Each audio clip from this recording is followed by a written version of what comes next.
Ladies and gentlemen, it is now 6:47, and a quorum of members is present, so the meeting of the Board of Education of the School District of New Berlin is called to order. Please call the roll. Ms. Crosby. Here. Mr. Helmer. Here. Mr. Kurth. Here. Ms. Scholes. Here. Mr. Seidel. Here. Ms. Unger. Here. Ms. Wondercheck. Ms. Bondrachek told me she would be calling in, so I'm not sure if she will be available for the workshop, but maybe she's joining us later during the regular meeting. So we're going to start off with the work session, reviewing our board goals.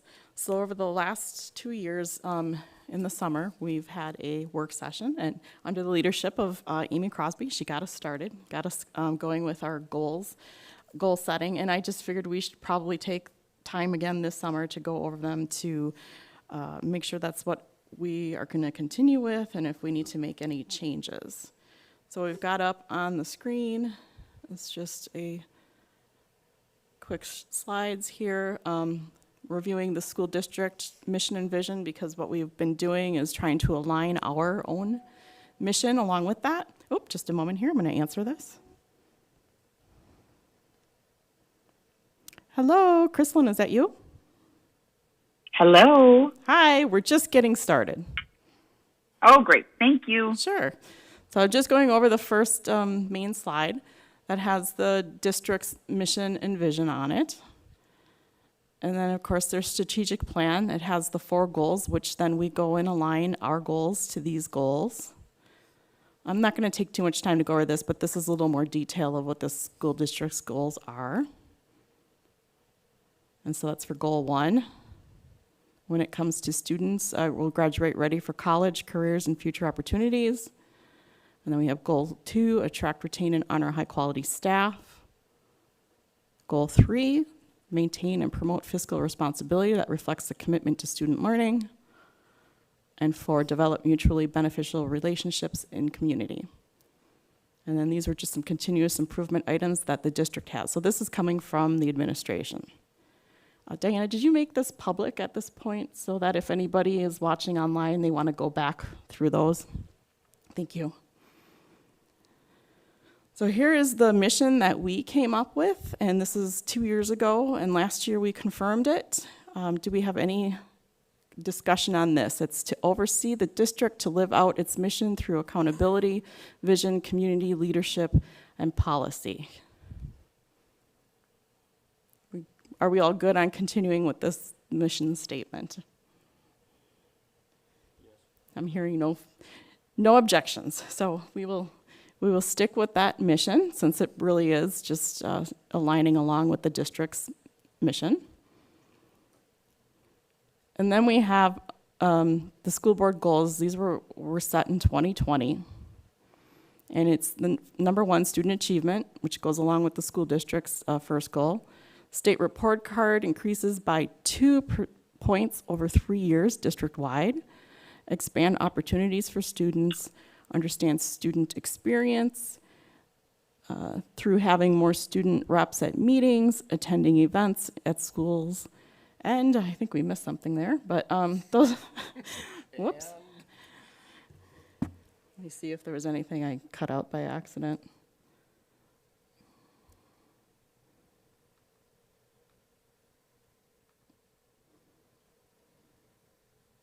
Nope, I'm not sure what I cut out there.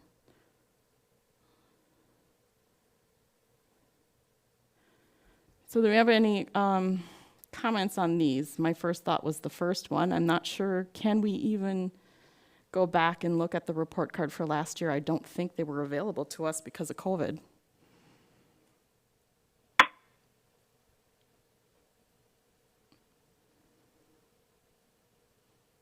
Is this a goal we still want, though, once we are able to get those?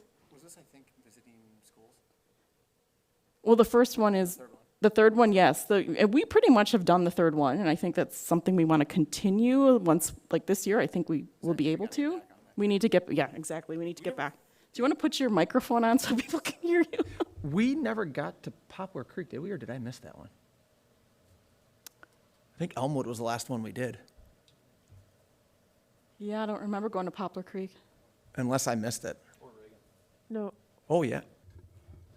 Yeah, we didn't get to go to Reagan or Poplar Creek because of the end of the 2019-2020 school year. They got canceled, and then this year, obviously, we haven't been Right. going anywhere else. Madam President, I move that we go visit. It's a work session. We don't need to. Okay, so we're going to continue on with our school visits this year. So I'll make note of that. Do you want to try to squeeze in 6 to get the last 2 we didn't, and then revisit the other 4 again? This whole year? Yeah. Chrislyn, did you have something? I'm sorry. No, that's all right, Janet. It's hard for me to hear everybody. I'm just kind of struggling a little bit. Okay. Well, are you able to hear me okay, or was it the other people that weren't hearing? It's kind of, I think it's just like a little bit muffled, but I put in both of my AirPods so I can hopefully hear a Okay. little bit better now. So, yeah. Okay, so we're talking about continuing visiting schools, and we were going to pick up where we left off and start over again, too. Okay.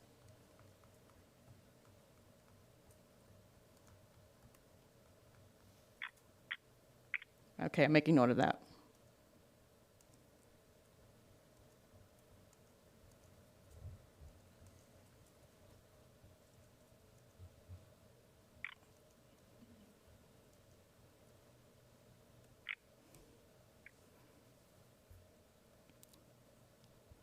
Any other thoughts on this first goal under student achievement? What do we want to do as a board?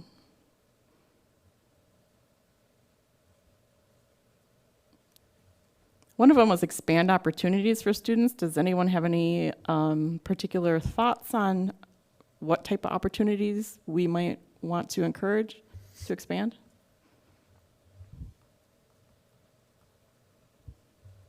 Just doing what we're doing?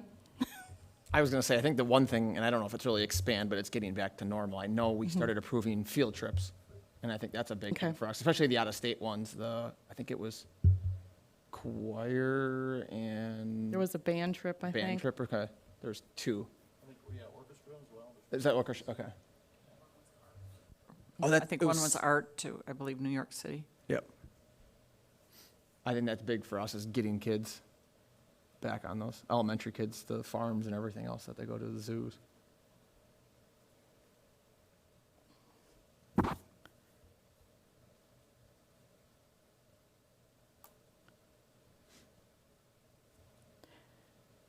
How about student achievement? Is there anything, I know we're limited probably on data, but we have our own data to compare to I think we talked about last year, if you remember, it wasn't so much comparing ourselves necessarily to other school districts, but like to our own improvement from year to year, like comparing our own district, how we're progressing. So I touched on this before when we were talking about the budget and how I think it's Elmbrooks has like increased ACTs from 21 to 22, or I feel like we need some more of that because the state report card, as good of a measure as it is, I don't know that it's the best measure for us because there's a lot of variables in there that they factor in, and it's not necessarily our growth, it's year over year growth too. So if you're already higher up, it's really hard to improve in some of those areas.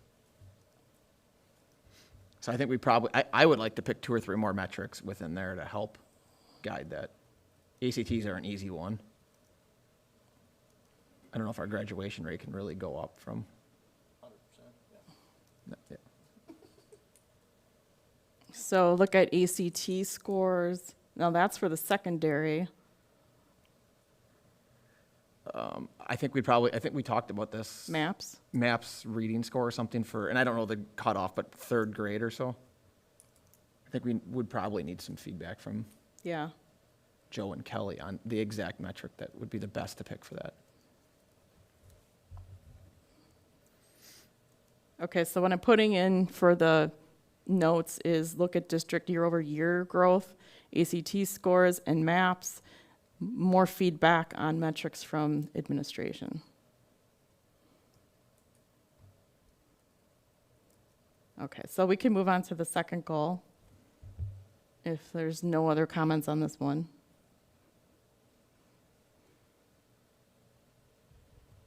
Okay, the second one was staff.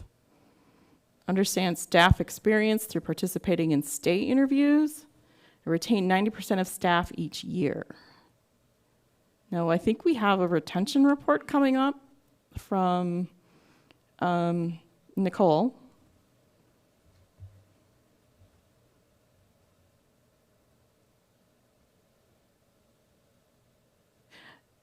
So were we asking as members to be able to occasionally sit on a state interview? Was that what our goal was, if I remember correctly?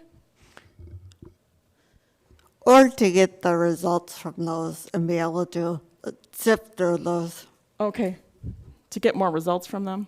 Yeah, I think Okay. we did ask about sitting in, and it was not really recommended. And instead, I think we're getting that report from Okay. Nicole a couple times a year, and we just had that information last month. Was that last month? Or maybe in June?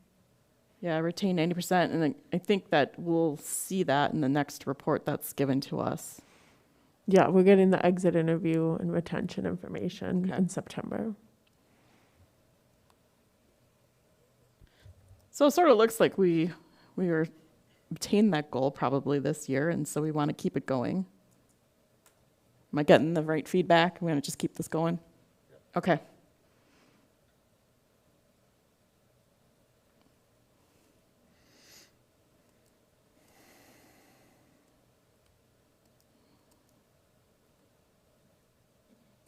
All right.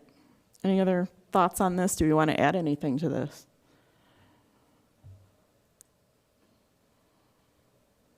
Janet, the Yeah. only thing that I would say about this one is do we know if the 90% retention rate, I know we're looking for a report from Nicole soon, but Right. is the 90% retention rate something that is realistic for us? Or I don't have a sense of that. So maybe once we get Nicole's report, we could Yeah. possibly circle back to this goal. I don't think that number's high at all. I think that number's actually too low.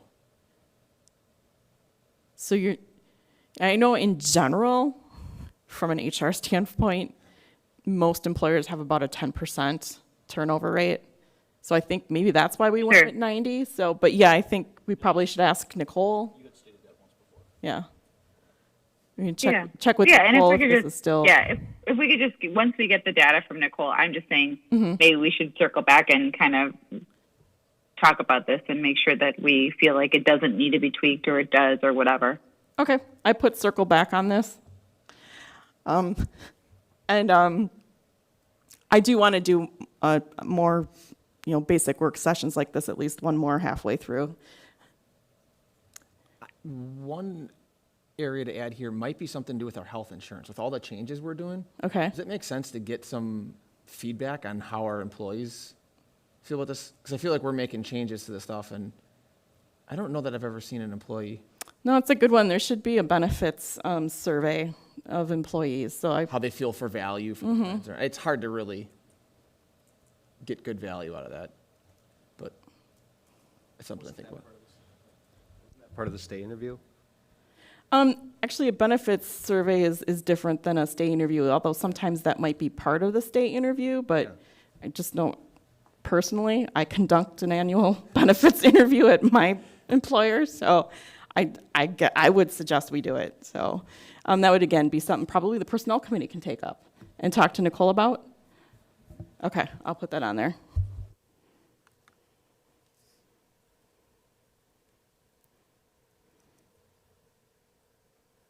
Usually they're done probably midway through the year or leading up to maybe like 3 months before a renewal. And if I remember correctly, now renewals take place July 1st.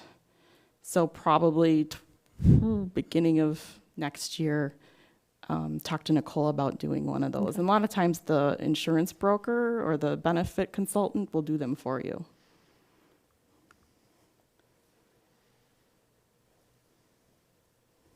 Yeah, and I wonder if that'll be something, since we've changed providers, maybe that's something that they're already planning. So I'll add it Yeah. to the list. I think we were going to meet in August, but then not again until January. So I'll put it I'll put it on the agenda for January when we talk about the health insurance Okay, that review, sounds good. to yeah. ask Nicole about doing a survey.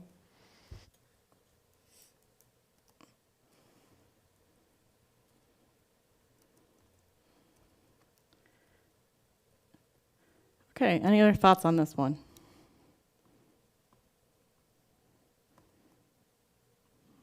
Fix my notes. Okay, then we'll move on to number 3, fiscal.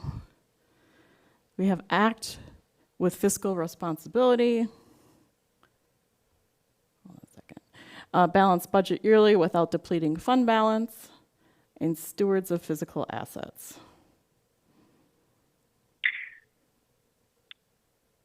Yeah, on this one, Janet, I think that we did vote to use some of our fund balance. So we, I'm not sure we're in line with that. But I think we had good reason to vote in that fashion. But I don't know if that should be tweaked then with the wording of this goal. Okay.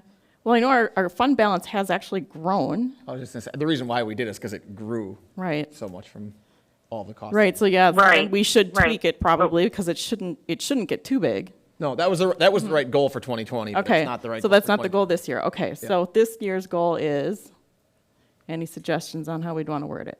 About balance budget yearly and just remove the without depleting fund balance. You know what's interesting, didn't Patrick just reply to something? He did, and that was related to Joe's goal, but basically he said the same thing. We can't really have a balanced budget since we've already voted to pull funds out of the fund balance. So I think it's similar here. We need to say something about, I don't know if we just say like balance the budget except for this thing we already approved, or I think the balanced budget with a portion of fund balance going to fund long-range plan for the next 4 years or something like that. Because then I think we're in compliance with that. But I think we all know where we're at with it. We just got to verbalize it. Or we can state like without going below X percentage of fund balance, you know? Okay. Like we want to keep a certain amount in there, so without going below 15% or something. Thoughts on that? 15%? Like, I mean, these are goals. It's not like it has to be set in goal, you know, like, we can't change this, but, Our policy's 15%, I think, right?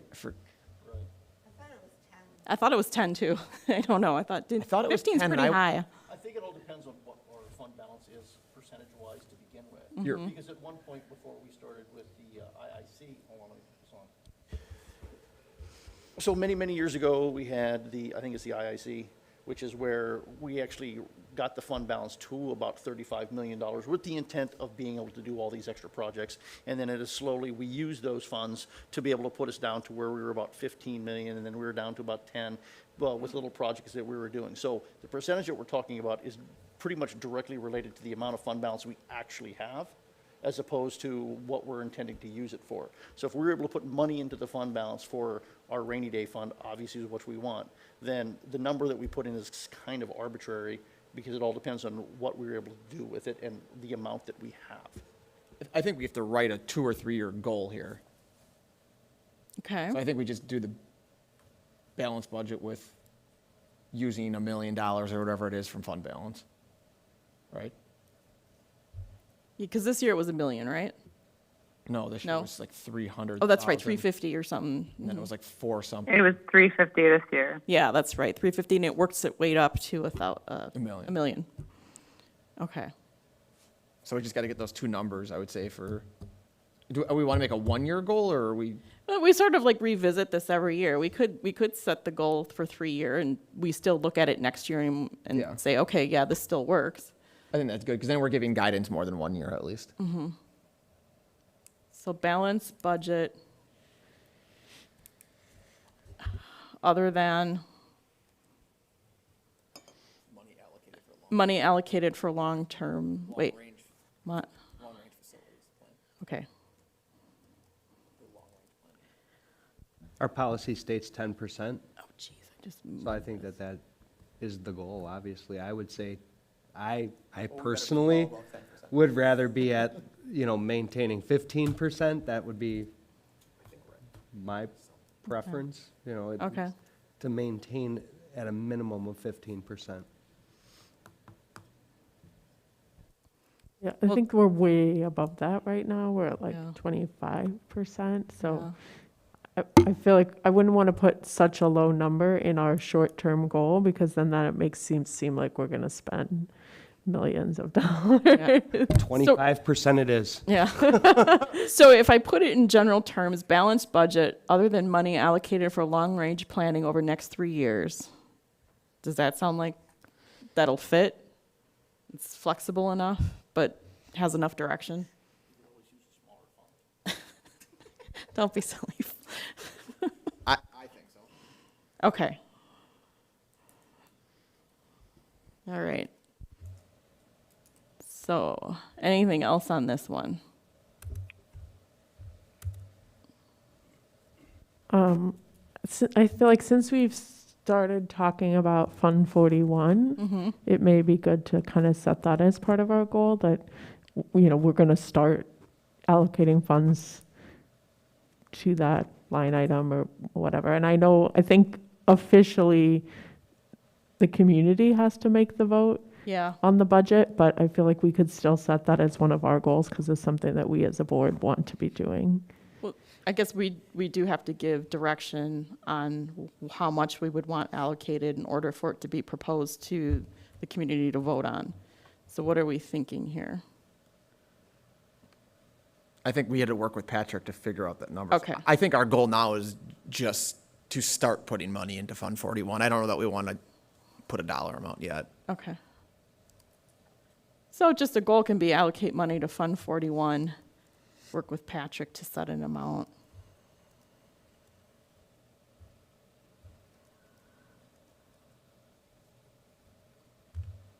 Okay. Should I move on? Okay. If you think of anything, we can come back. 4, community. Communication to all stakeholders. And post-meeting summary. So I don't recall what post-meeting summary meant.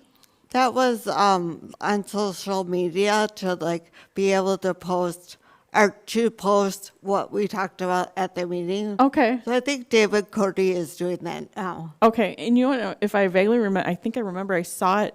It's listed on our Facebook. Not Facebook. It's on the actual school district website under school board, and I think it lists our goals that we set for last year. Okay.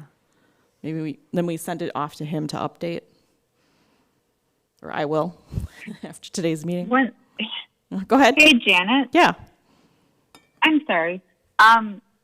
One thing that I thought about when I remember having this discussion, but I also think that one of the problems that people have said numerous times to me is that they feel like they don't know what's going on at the meetings because they have a hard time navigating our board doc system to get the minutes.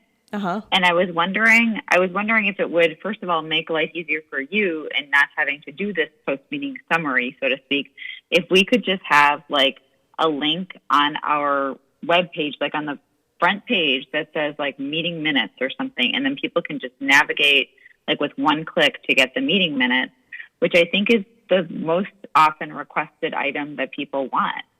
If we could just make that sort of user-friendly for people, then we might have better communication to all stakeholders. And you wouldn't have to have an extra step of putting together a summary when we do have an official record in the minutes.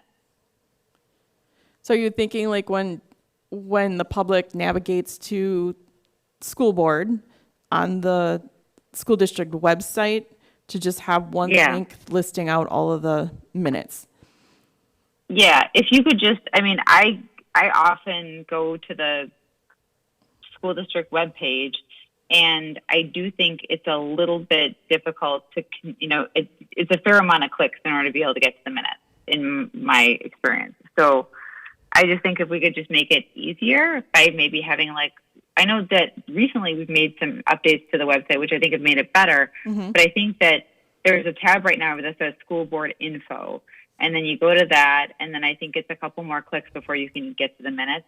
Whereas if I think we had school board meeting minutes as one of the primary tabs, that would be really easy. And then you wouldn't have to do an extra step of making a summary. People could just say, you could say, look, just go to the website, go to the meeting minutes. They're right there. You know, it could be much easier, I think, for everybody. Well, Yeah, a there's two- summary would be, a yeah. summary would be different. It wouldn't be the official record of the meeting. But I do think that, you know, you do run into difficulties as far as we're a governmental body. And then if you have somebody writing a summary, like, is that summary going to reflect everything that was in the meeting minutes? Probably not, because it's supposed to be a summary. And then, you know, are we really doing our job as far as being transparent if we don't just say, hey, look, here are the meeting minutes. This is the official record of the meeting. That's really all we have. And that's what people should be getting. So Diana, now this is a question for you. Is that possible? Because I know already, you know, the meeting minutes is already posted the next meeting after the actual meeting. Is this possible, just to post it again, but just in one place on the Well, it's website? possible. I mean, they are in Yeah. board docs. There's Yeah. not a separate link to Right. the minutes page in board docs, unfortunately. Yeah. So I It would have be to one more recreate- step for you or Yeah, whoever. I'd have to recreate those minutes and then link them onto the website. Oh, so it's not like you could like download a PDF and then just post it to the website? I could do that. Okay. Um, Why don't you check it out and get back? Yeah, let us know if that's Okay. possible. Okay. Mm-hmm. At this point, it doesn't look like it because when I click on the minutes, they have the same URL. I mean, it's board docs. Mm-hmm. So, and it would just take you to the login page. Okay, well, we'll see if that's possible then. Okay. I'll put in here link meeting minutes. On the board website. But as far as this meeting goes, if I noticed correctly, there are board goals actually on the website already. And I think what I'll do now after this meeting is to send Dave or whoever's in charge of that to update our goals. You could send them to Dave and copy me. We Okay. both have our hands in it. Okay. So just, So, hey, Janet, Yes. I'm sorry. Well, while I was sitting here, I just went through and tried to find meeting minutes, like through the public portal. Uh-huh. And I've already clicked 6 different links and I still don't have them.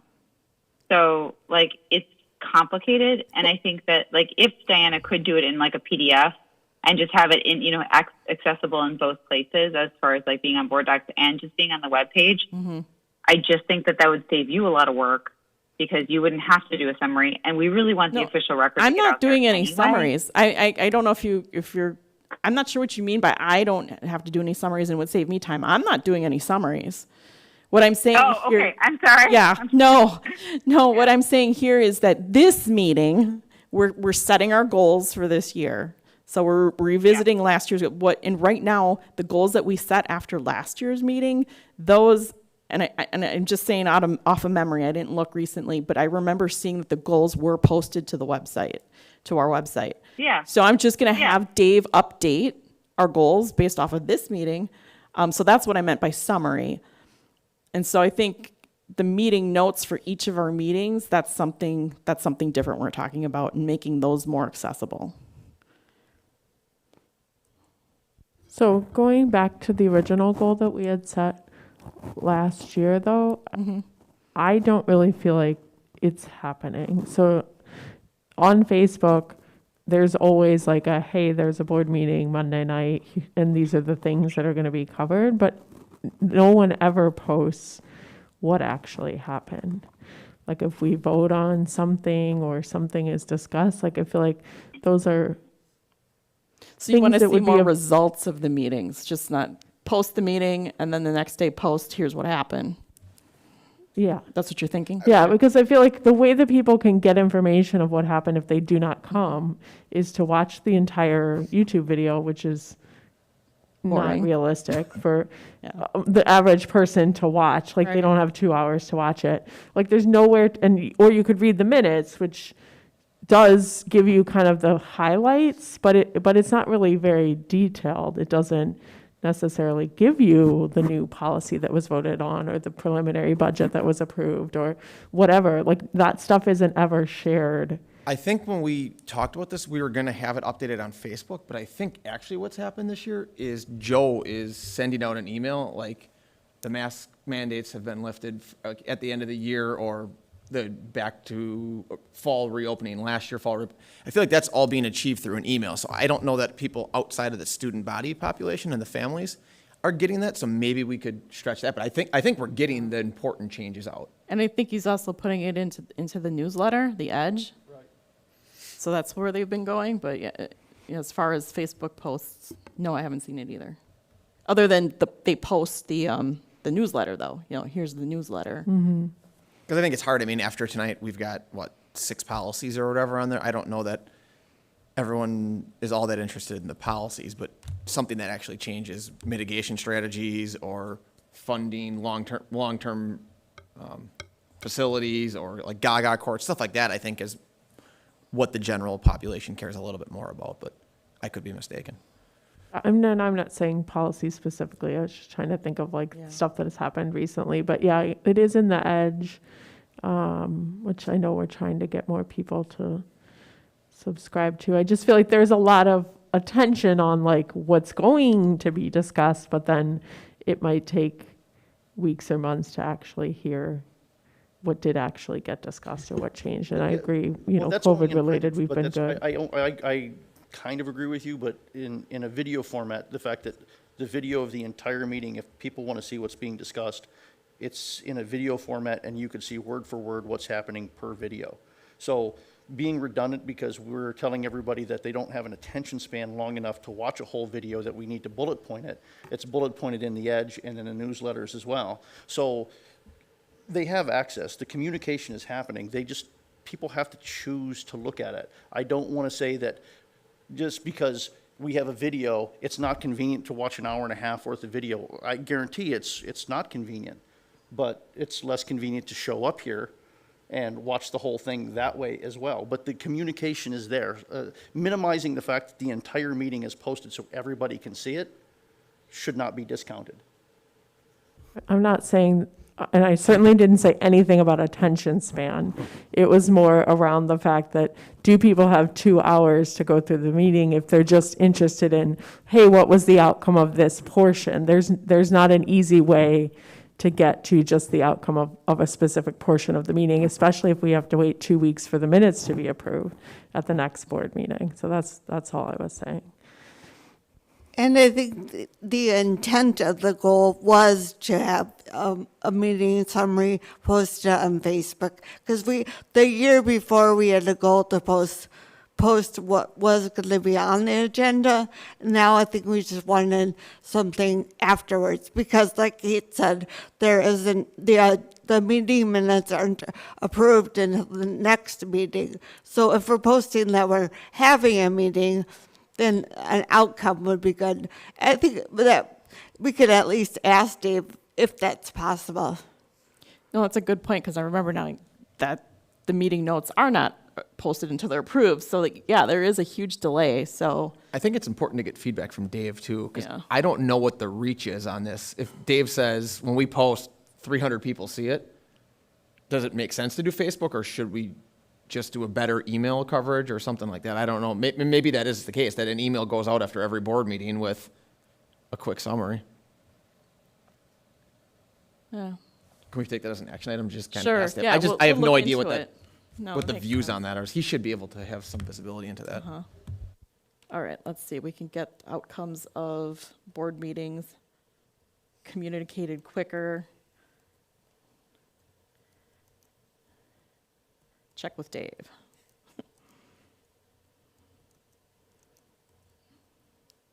Okay. Anything else on this? Because the next screens sort of go we got a little more detailed into short-term goals. This is what we had for notes for last year. So actually, let's talk about communications. So response time, 24 to 48 hours, number of postings per month, biweekly postings on meetings is sort of what we already talked about. board president to answer emails in BCC or CC board. This has been an interesting one because I guess as president, sometimes the questions that have been coming in have been more opinion than information. So I will totally copy everybody if it's purely information, but if I'm being emailed directly or it's I want your opinion, then that should be one-on-one. Okay, all right, we agree, thank you.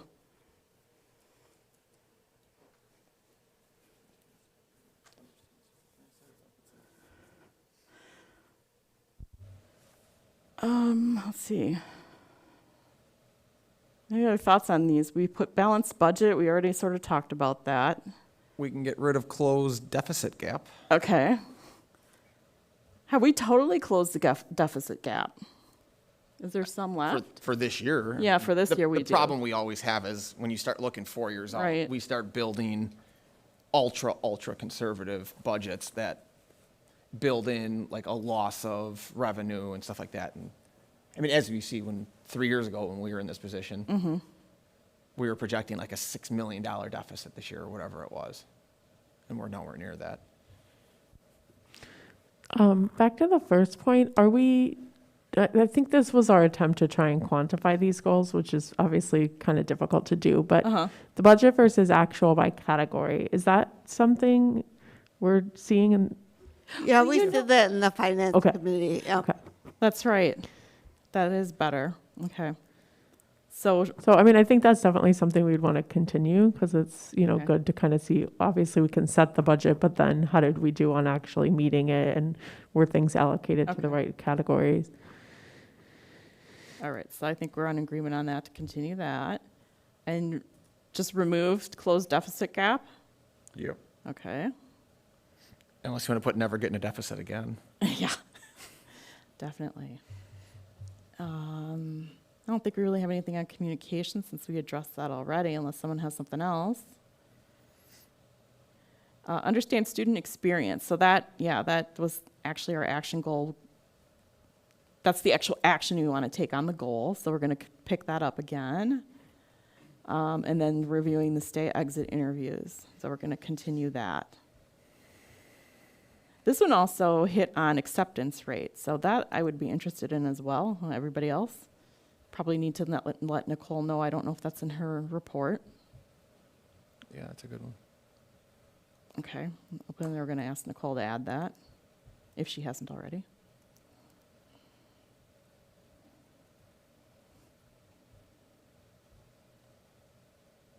Anything else on our immediate steps, short term? I don't know if we want to revise the communication ones. Okay, thoughts on that? How would you like to do that? I don't know.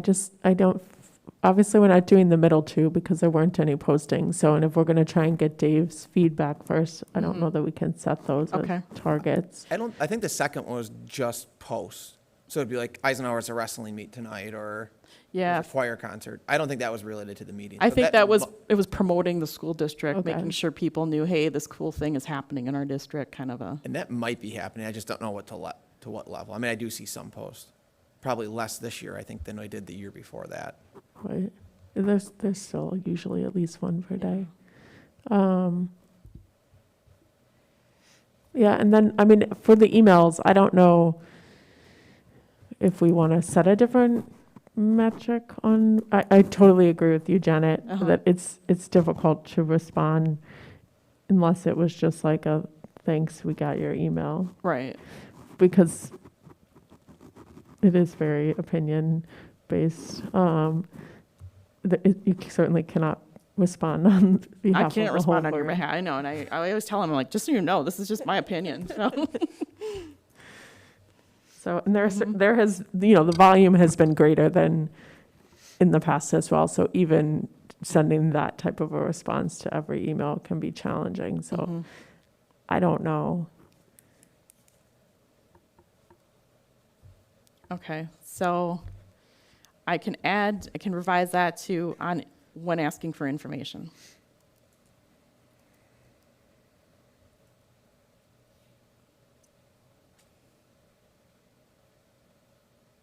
Now, sometimes I get direct requests for information. Would you want to be BCC'd on those?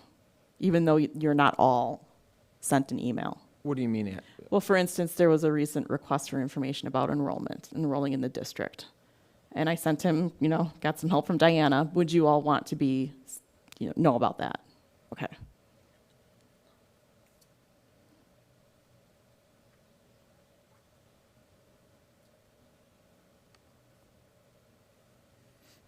Any other thoughts on this? I would say if someone said, like, and I think you would probably reach out to us, but if we're getting a lawsuit or Oh, yeah, something that we have to know to about. make you informed of. Sure. Yeah, but if someone's asked about enrollment or, I don't know the guidelines for that, and I think it's probably within your discretion to share that or not. Yes. Okay, well, we only have a few minutes. The only other one I have for understand student experience is that we implemented 6th grade board liaisons, and I would like to continue that because that was a good way to get to know what's going on at the schools. Okay, definitely continue that. I think I agree, Amy. I really enjoyed hearing the 6th grade presentations. One thing in general, I think for the student reps,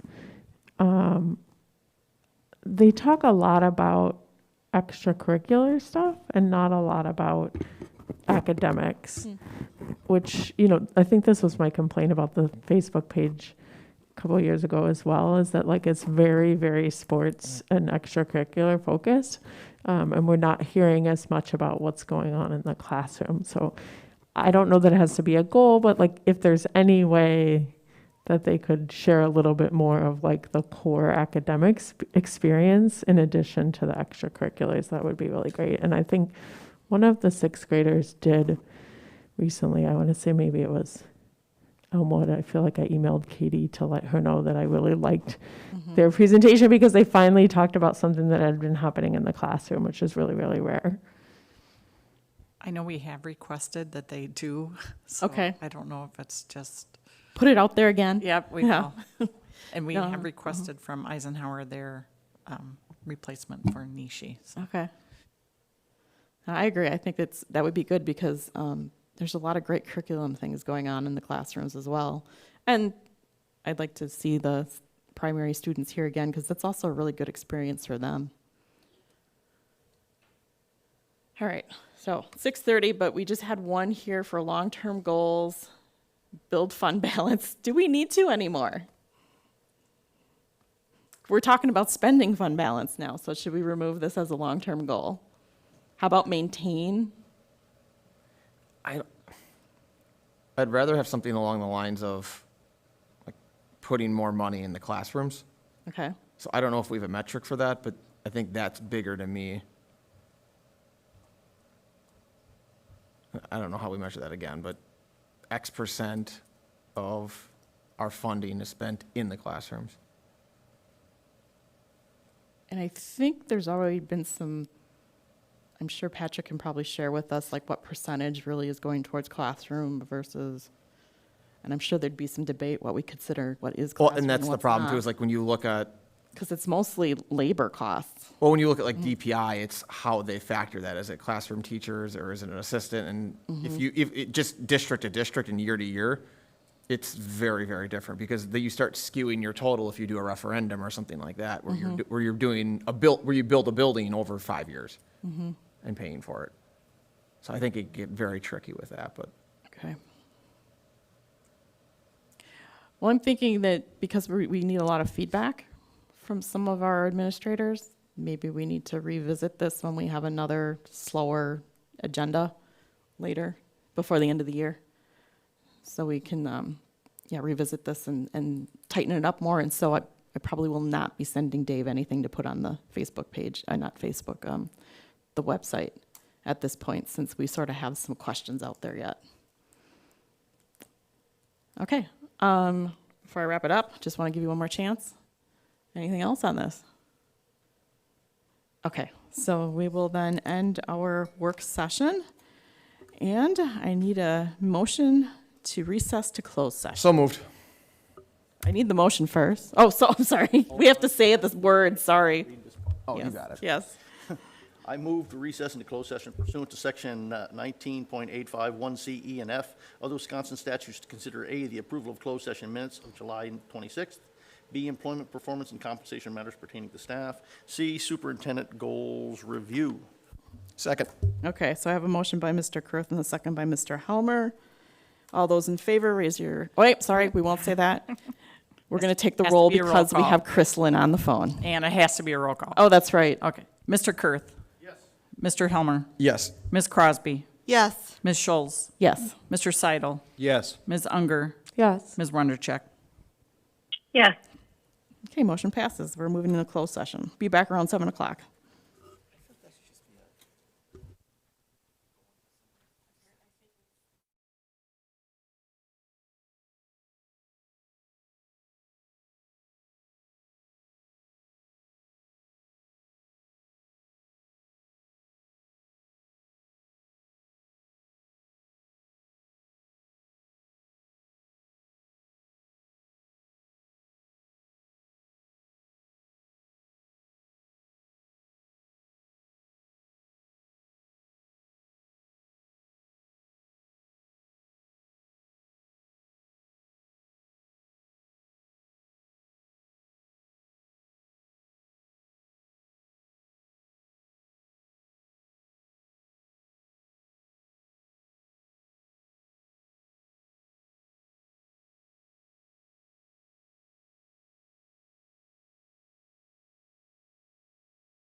It is now 7:12, and we are returning from closed session into open session.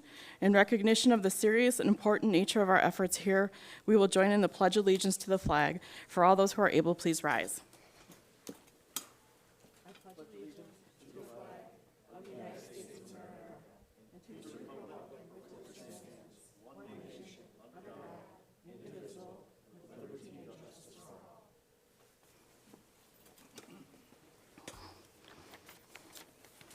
And now, for those who wish to prepare for the meeting, we will have a moment of silence.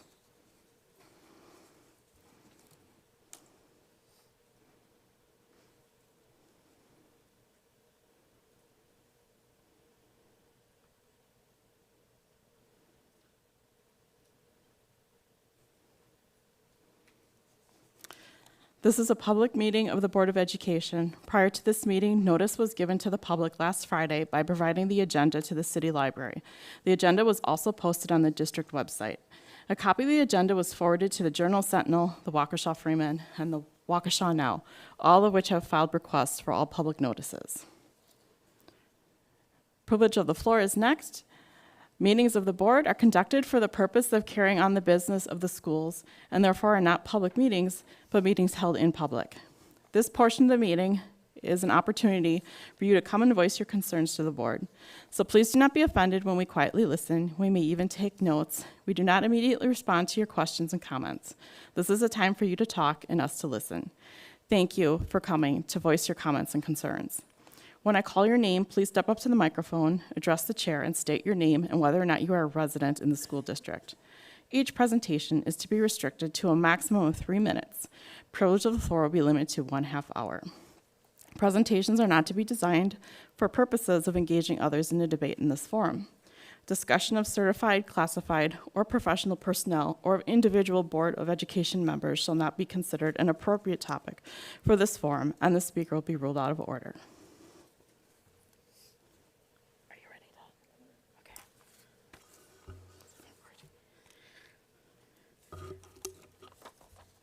Tanya Tyak.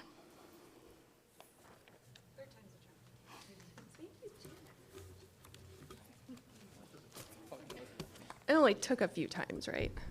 Hi. Yeah, my name is Tanya Tyak. Yes, I'm a New Berlin resident. And I wanted to just say that our children have been through quite a bit over these last 17 months. I want to say thank you very much to the board members and to Joe Garza for supporting our children to a back to normal school year, restoring a positive and healthy learning and social environment. Our children deserve their freedom, so thank you very much. I do appreciate that. As I said about a month ago or so, maybe back in May, that my oldest daughter had cancer. And so when I do my research, and trust me, I probably spent 40 hours or so a week researching COVID, now the jab, because I do take that seriously. And the masks, when it comes to masks and the jab, the science is not there. So I just want to say thank you for recognizing that and giving our kids back their freedom. On to the policy regarding controversial issues in the classroom. As in the previous 12 years before last year that my children have been in the New Berlin School District, I am looking forward to not having to talk to the principal over controversial topics and assignments. My children are looking forward to a school year of positive and fun learning without the negative controversial topics. So again, thank you very much, and thank you for all you do. Thank you. Leah Demmel.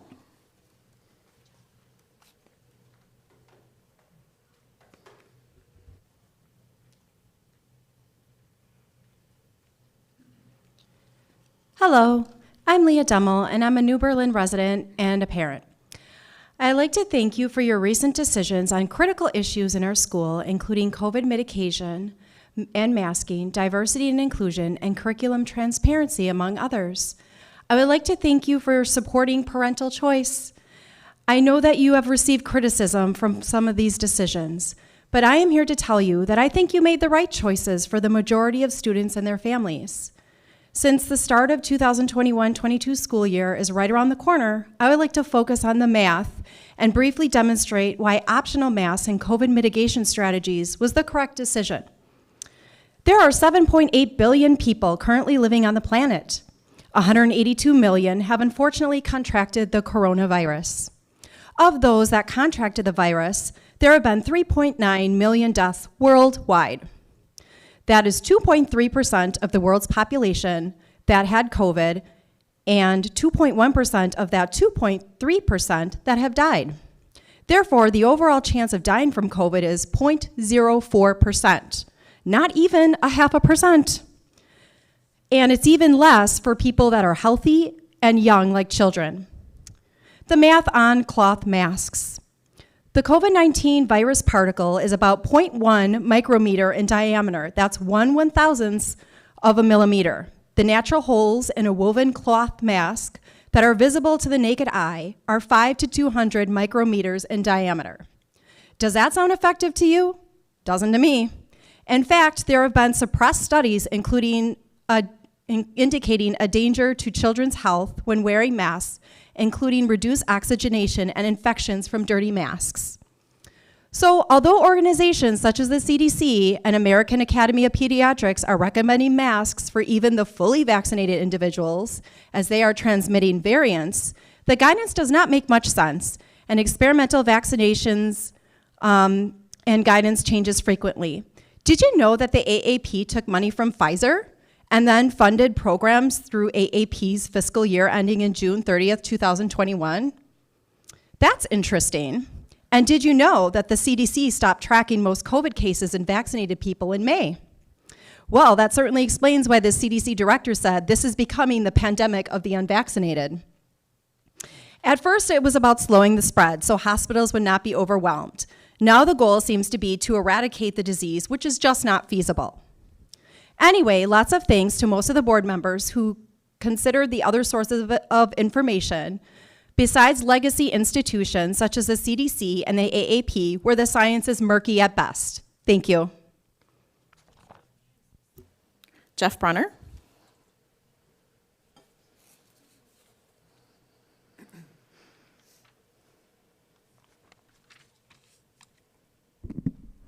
Can you hear me? I've got one of these terrible cloth masks on. Good evening. My name is Jeff Bruner. I'm a resident of the School District of New Berlin. I have one child at West. Thank you for making this time available to members of the community. I've watched with growing dismay while politically motivated organizations attack and defame our cherished public institutions, particularly our schools and libraries. The performative outrage and pearl clutching are designed to hide the true objective. That is the erasure and continued marginalization of people of color, of queer people, of disabled people, and others. Our society is evolving. People who have historically been oppressed are gaining power and refusing to accept the status quo. This frightens those who have historically benefited from the very real, systematic prejudices which have made life so difficult for so many people. In short, these organizations very much want the world to be something that it isn't. They want a world in which middle schoolers have never heard of oral sex. They want a world where there is no gay, trans, or non-binary people. They want a world in which black people, indigenous people, and other people of color were not systematically enslaved and murdered so that they could have a nice home in the suburbs. But we don't live in that world. We live in a world where 12-year-olds are well aware of what sex is. We live in a world where gay, trans, and non-binary people exist and deserve the same rights and privileges as all other people.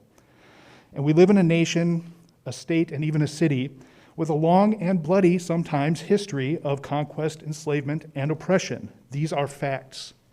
Pretending that those things aren't true won't serve our children. Removing books with frank and plain language discussions of sex won't prepare our children for the complexities of adult life. Removing books about queer people and their contributions to society won't make queer people go away. And banning schools from teaching the facts about 500 years of systematic oppression of people of color won't change the history. If hearing about white oppression of minorities makes white people so uncomfortable, imagine what it must feel like to be on the receiving end of that oppression. Our children are strong, they are smart, They are resilient. They don't need to be protected from the facts of the social conditions in our society. They need to learn about those conditions so that when their time comes, they can work to change them. Members of the board, I urge you to recognize that the world is not the way that these organizations want it to be. They are afraid of the empowerment of marginalized people because they see that as a loss of their own power and privilege. We cannot move forward if we see the world as a zero-sum proposition. Recognizing, respecting, and empowering those with less makes us all better, and recognizing and acknowledging the sins of our ancestors is the first step towards righting those terrible wrongs. Thank you again. Thank you. We have Angela Spielman.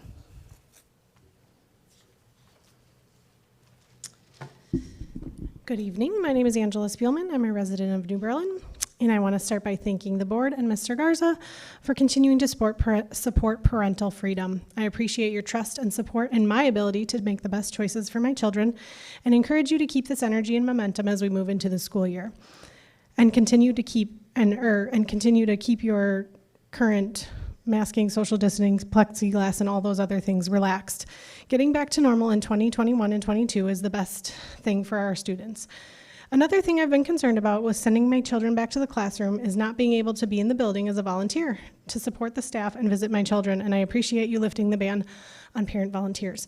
I'm looking forward to getting back into the classroom and being able to support our wonderful teachers and administrators in SDNB. In that same vein, I'm very excited about the addition of the School Board Policy 2240 regarding controversial issues in the classroom. I believe it's not only my right, but my responsibility as a parent to know what my children are consuming in the classroom. It's very important, this very important policy will offer transparency for parents and the choice to exclude our children from something we may not agree with or feel they're not ready for. Once again, thank you to the board for supporting parental freedom. I will continue to show up and remind you that I, along with many other parents here in New Berlin and across the state of Wisconsin, refuse to co-parent with the government. We are united. We will be heard. Thank you for your time. Thank you. Caitlin Mabry.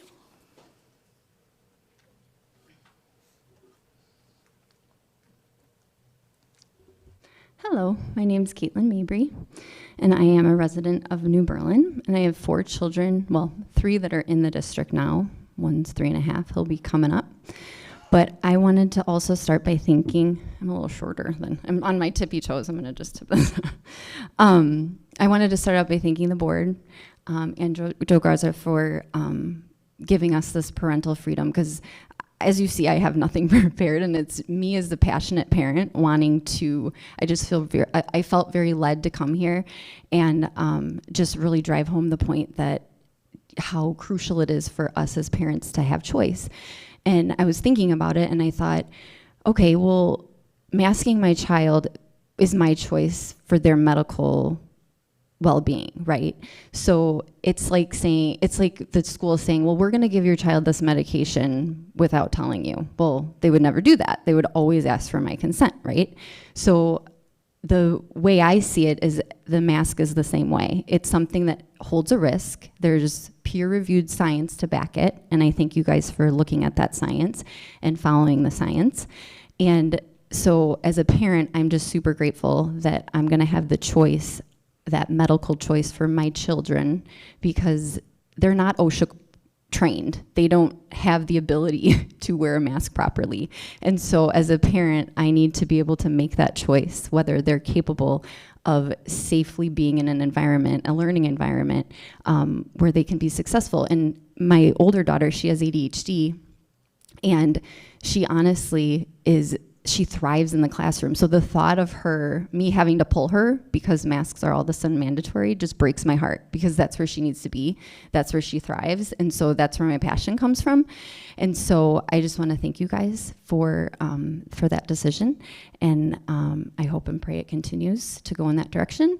And I also thank you for being transparent with the curriculum, because again, as Angela said, I think it's super important that as parents, bringing home the point that, I mean, even the last meeting when she talked about the book with sex, I'm their parent. I can talk to them about sex. I am not, and it has nothing to do with how, I have a cousin who's transgender.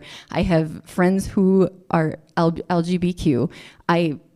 love everybody in every community. It is not that issue at all. The issue is that I don't want my child exposed to a text without my knowledge, or able to grab hold of a text that I'm not able to monitor and talk to them about. And because everybody's different, right? Every family's different, every child's different. And so I just thank you for continuing to give us that parental freedom and choice. Thank you. Thank you. Jeanette Nowak.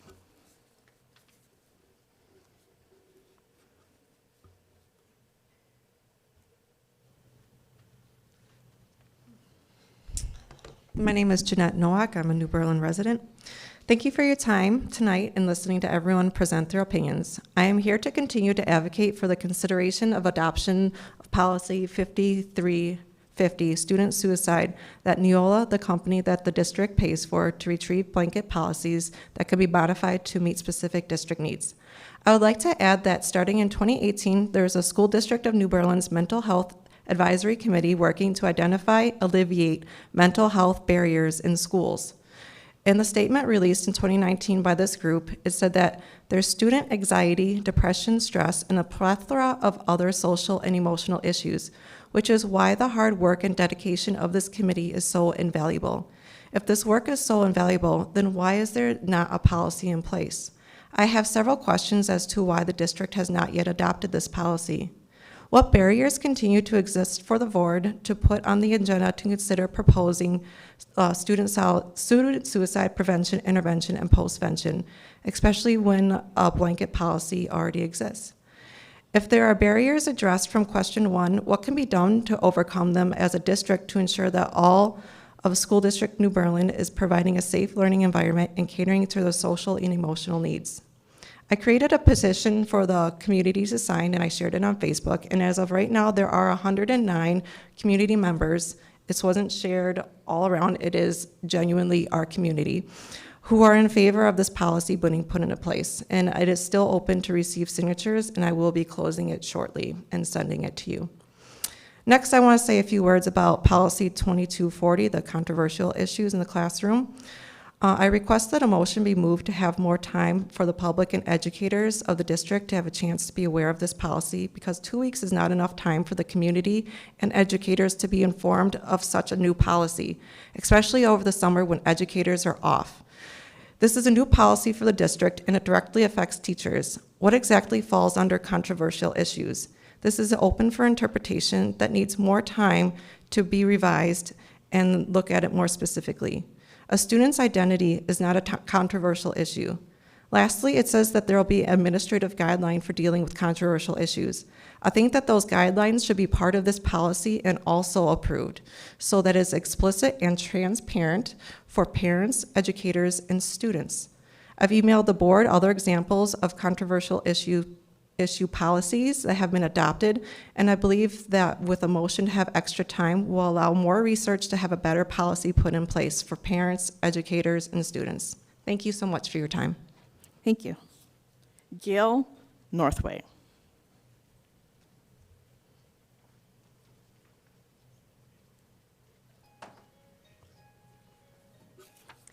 Hi, I'm a resident of New Berlin, and I'm here because I'm concerned for the students of this district as well as the teachers. As a former teacher myself, I can attest to the fact that there is no way that teachers can post all of their materials online. Of course, educators have a lesson plan, but things always come up during lessons and discussions that are not in the plan. Under the new transparency issue, parents may then accuse teachers of teaching something that was not explicitly in the plan or with materials that were not listed, and then the teachers might face disciplinary action. I'm going to give a personal example of a minor issue that I think you'll be able to see how that could expand. Once, while teaching my second grade students about where different foods come from, a little boy asked what hot dogs are made of. I told him the truth, insides and other parts not used for meat cuts. The little boy went home and apparently refused to eat the hot dogs that were served for dinner. The parent was livid with me and went to the principal wanting to know why they hadn't been informed that I would be teaching that specific information. They needed to have transparency. I never intended to talk about hot dogs. It wasn't in my plan. And I didn't tell the kids not to eat them. but the parent blamed me and wanted me disciplined. That's a small second grade example. Imagine what happens as students get older and subject matter becomes more complex. The point is that many things come up in the course of the day, and there is really no way to include everything in a plan online. Teaching is already a very difficult and time-consuming job. Asking educators to document even more than they currently do is unreasonable and won't provide any more benefit than is presently occurring. While teachers are and should be neutral when teaching students about controversial topics, that doesn't and shouldn't preclude teaching the truth.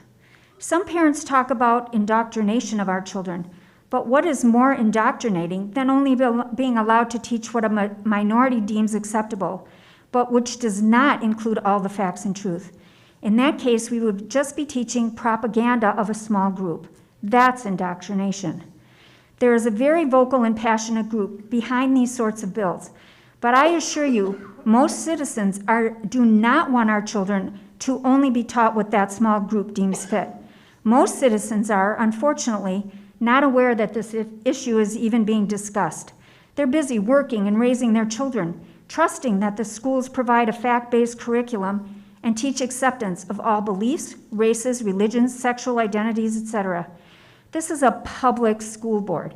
If some residents only want revisionist history and scientifically incorrect information given to their children, then they are the ones who need to teach it in the private schools that they run and leave our public education alone. Thank you. Lindsay Nelbert? Lindsay Nelbert, and I'm a resident of the district. So Robert Frost wrote, "The best way out is always through."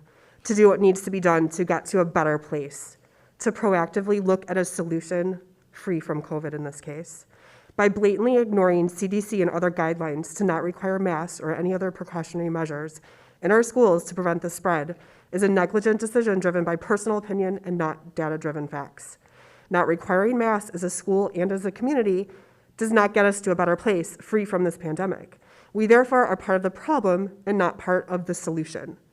As COVID cases continue to rise this month in Waukesha County and throughout the state, the New Berlin District needs to mandate masks to prevent the spread of COVID-19 until all children have the opportunity to be vaccinated. The CDC COVID, you as the school board and the district have been tasked with the duty to make sound decisions to keep our kids protected and learning in a healthy environment. What affects hundreds of kids, especially the 12 and under population that do not have an opportunity to be vaccinated yet, is a big public health issue. This is a public institution. All kids have the right to learn in a safe and healthy environment. The district continues to lose students and families that do not feel safe going back and do not want to be part of the third-party vendor option for virtual learning. The benefits of wearing a mask far outweigh the consequences for our district. Wearing a mask costs the district virtually nothing financially. As far as you are protecting the children that do not have a choice to protect themselves yet, the 12 and unders. You are protecting your teachers, your staff, your administration. You're saving time, money, and resources on substitute teachers if teachers and staff become sick from COVID. No student will be bullied and or singled out for wearing a mask if masks are required. Requirement of masks for parent volunteers and other visitors in the school will prevent the spread of COVID. You are protecting families who are vulnerable due to underlying illness or health. The district will set a positive example to be a leader in our community. The risks of masks are not mandated in schools, and I think we all know what those risks are. Outbreaks in the school or classroom, which will happen. Children becoming sick and or very sick. Loss of learning for children. It cascades. Risk of children falling behind in the classroom puts strains on teachers, families, and students. Lack of substitute teachers to cover the teachers that may become ill. Loss of sick time, bullying of children wearing masks to protect themselves, that is a risk. Unmasked parent volunteers. I use this example really often. You may have heard me talk about it, but it's probably the best example that I can think of. That I was driving my son in a carpool last winter. We made the decision to all wear masks. Half hour to the sports practice, half hour back from the sports practice. At the sports practice, they were wearing masks. The very next morning, one of the kids tested positive for COVID-19. No one else in that car came down with COVID. I can't think of a better example. Masks work. Thank you. Ann Soflinski.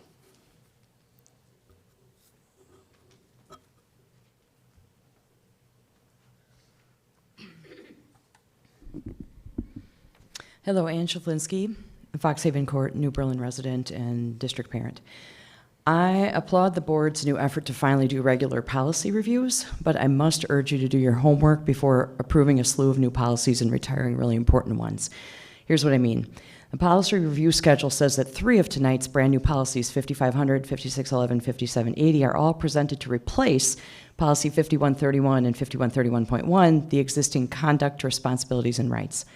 Please read 5131.1 carefully. Once you do, compare it to these 3 replacements, and you'll find that none of its most important content has been brought forward into the replacements. There's a reason that 5131.1 has withstood over 50 years of Board of Education reviews. It beautifully delineates the responsibilities, the 11 basic rights of students, and basic essentials like physical safety, protection of personal property, free elections for student government, to be involved in school activities without discrimination, present complaints to school authorities like this board, and more. That existing policy also lays out responsibilities of parents with regard to children's behavior. Expectations like sending your kids to school with proper attention to their health, supporting homework and compliance with school rules of conduct, and responding to schools' requests. Good stuff, right? Some of the wording of 5131.1 may be outdated, like parents instead of parents and guardians, but this policy is really important and needs to be updated and retained and not dumped entirely. Take a close look at your new 5780 student and parents' rights. It makes a pitiful attempt to collapse all of those 11 student rights of the existing policy into a single vague sentence. It does not offer any parent responsibilities, and surprisingly, despite its title, offers only a single parent right to inspect any instructional materials used as part of educational curriculum for their student. These demands could come without warning, with expectations of producing copies of copyrighted materials, regardless of the format, whether they're in an app, textbook, thousands of online sources, etc., that the teachers leverage to do their jobs. In government, the OMB tries to protect us by disallowing data collection that carries an unnecessary burden under the Paperwork Reduction Act. Who is going to help those teachers, particularly those most likely to cover controversial topics, who will receive these demands to see all of their materials? This seems reactionary and potentially highly problematic. Please remember, any philosophical policy stance carries real-world administrative burdens. Now look at your 5500 Student Code of School Conduct. It does not outline student rights and fails to define what unacceptable conduct is. It actually says the superintendent will figure out how to carry out board philosophy and hold parents responsible for conduct. Don't you have any questions about this? It says that everyone's actions are governed by rules and provisions of the Student Code of School Conduct, which is supposed to include some things, but does not actually outline any rules or provisions. So where are they? You need to keep policy 5131.1. Thank you. Thank you. Brenda Letlier?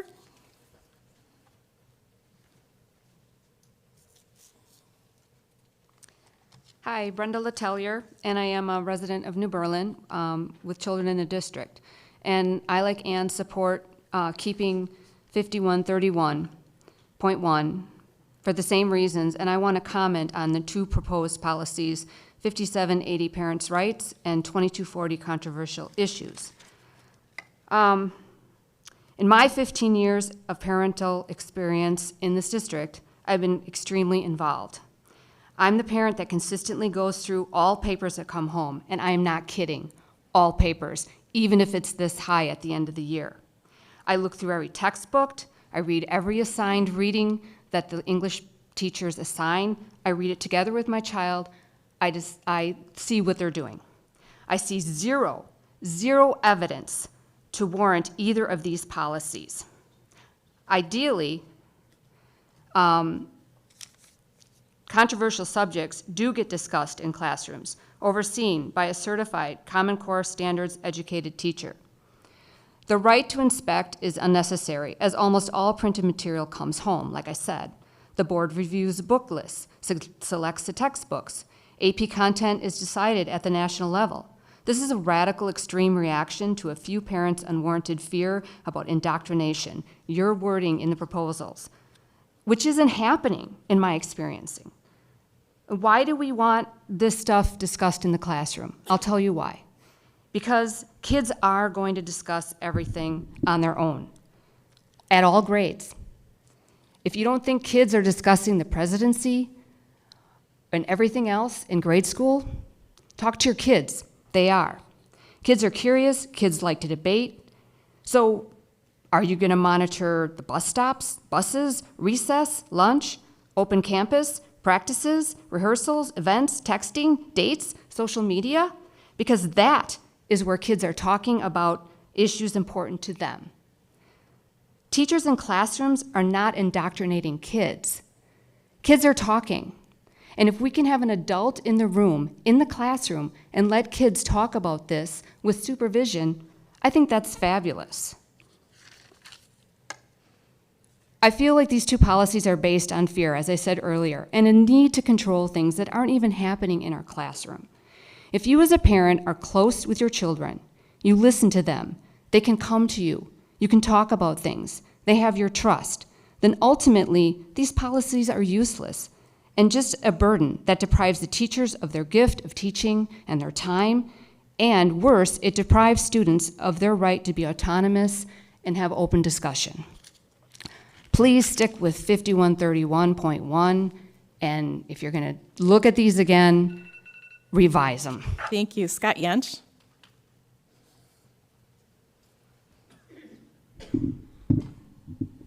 Scott Yench, I'm a resident of New Berlin. I have a child in New Berlin Eisenhower right now.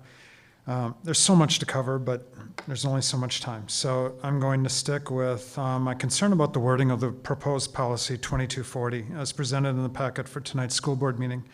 While the policy was initially presented at the previous meeting as a, don't worry, there's nothing here that isn't what we already do, the language of this policy differs from what I think it needs to in order to document what is currently being done in schools. Because it is being formalized as a policy, I feel the language used is very important and to be chosen carefully. I take issue with the term indoctrinated, which has become weaponized by some factions of society recently and popularized by commentators on certain media outlets. If teachers were truly capable of indoctrinating students, don't you think they would start by getting the students to participate better in class, finish their homework, and come prepared for exams? I think the school district would do well to avoid parroting language, talking points, and agendas from any group or organization looking to further one particular point of view or agenda by using fear, uncertainty, and doubt to sow distrust in our educational system and staff. Our schools should be a place for the exploration of issues, learning to think critically, debating issues for which there is disagreement in a way that is constructive to a larger conversation. Does this proposed policy do that? I don't believe it does. Furthermore, this policy wants to dictate what a teacher can and cannot do, but it fails to even define what is or isn't a controversial topic. What is controversial to you may not be controversial to me. Who's to decide what fits that definition? I'll provide an example for you to consider. A high school teacher shows students the 7-time Academy Award-winning movie Dances with Wolves as part of a U.S. history or American film class. In this movie, a Civil War soldier played by Kevin Costner requests a post on the frontier to experience that part of America. He initially regards Native Americans in the area as dangerous and people to be feared, but wants to learn from them, and he sets his fear aside, which allows him to form a relationship with them. His rocky relationship takes a turn for the better when he alerts them to a herd of buffalo, which they desperately need to survive. While tracking the herd, they come across a field of slain buffalo which were killed only for their hides, causing distress among the Native Americans and shame on the part of the white man, who understands how important these animals are to them and the wasteful actions of his fellow people. Later in the movie, the U.S. Army finally checks in on his fort, finds him dressed in a hybrid uniform of Army soldier and tribal member.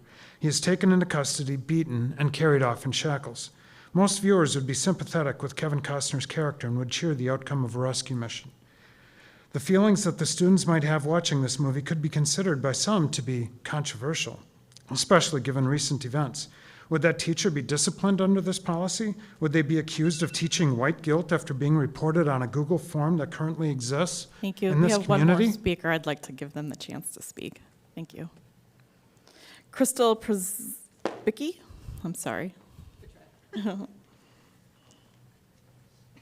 Hello, my name is Crystal. I'm a resident of New Berlin. This is my first time actually in person, but I've watched many school board meetings on video before.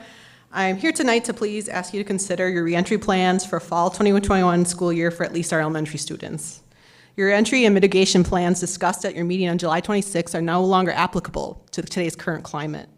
It cannot be a one-size-fits-all approach, especially for our younger elementary population who do not have the choice to become vaccinated. Unlike most of the parents that I've heard from tonight, I actually work in healthcare with researchers that track and follow the data and the voice of our community. Some board members have referenced the success of the previous school year and the ability to safely unmask the last few weeks in summer school. My son actually went to summer school and had no problems at all. But that can no longer be a benchmark when we're dealing with Delta. And it's not about freedom and no longer relevant data that others have referenced that is not comparable to Delta. And when we made the decision to unmask, remove the mitigation strategies at the end of the last school year, transmission in our county was low. Now our county transmission, is labeled as high, with our neighboring county, Milwaukee, very high. There's no longer an apples-to-apples comparison. Delta has been factually proven to be more contagious and impactful to the pediatric population. Recently, in just 1 week, the U.S. has increased an 84% increase, in new COVID cases among children, according to the American Academy of Pediatrics. The cases increased from 39,000 to 71,726 from July 22nd to July 29th alone, and today I actually heard there are 94,000 new cases last week. This population does not simply have COVID, but are now also becoming seriously ill and hospitalized. Facts do not lie. Look at what's happening in our states to the south. This time around, we have a warning and data to look at. Last year, we began mass with mitigation in place. We're purely guessing at what could or may happen. We know what could happen this fall. I please ask you to reconsider the safety of our youngest elementary students who have not been afforded the option to protect themselves via vaccine.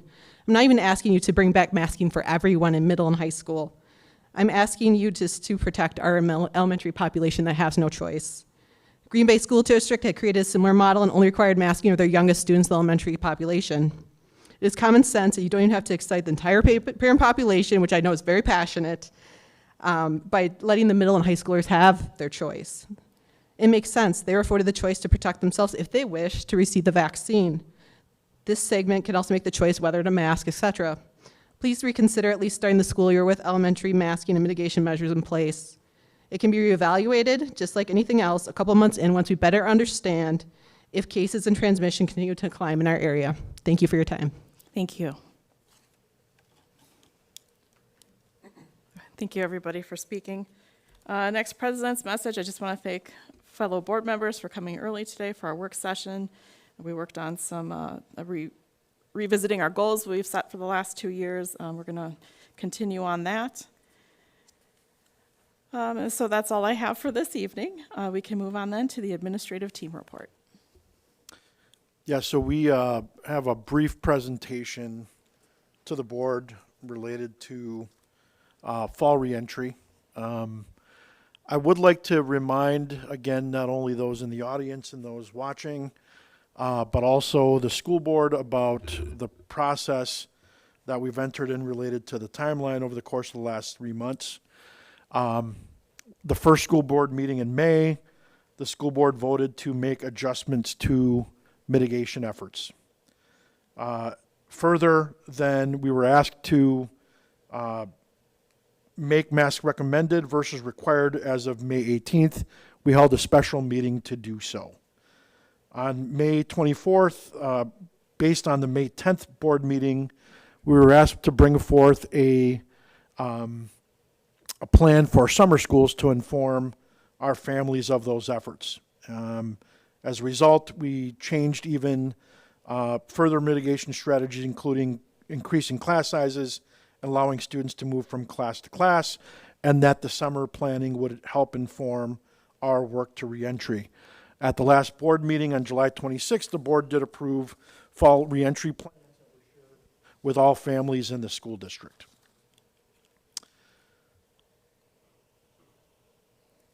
Just some reminders related to our work with COVID. There is continued planning and process elements related, and we continue to monitor county, city, and district COVID-19 data. We continue to work with county and city officials, and we work with our internal pandemic response team.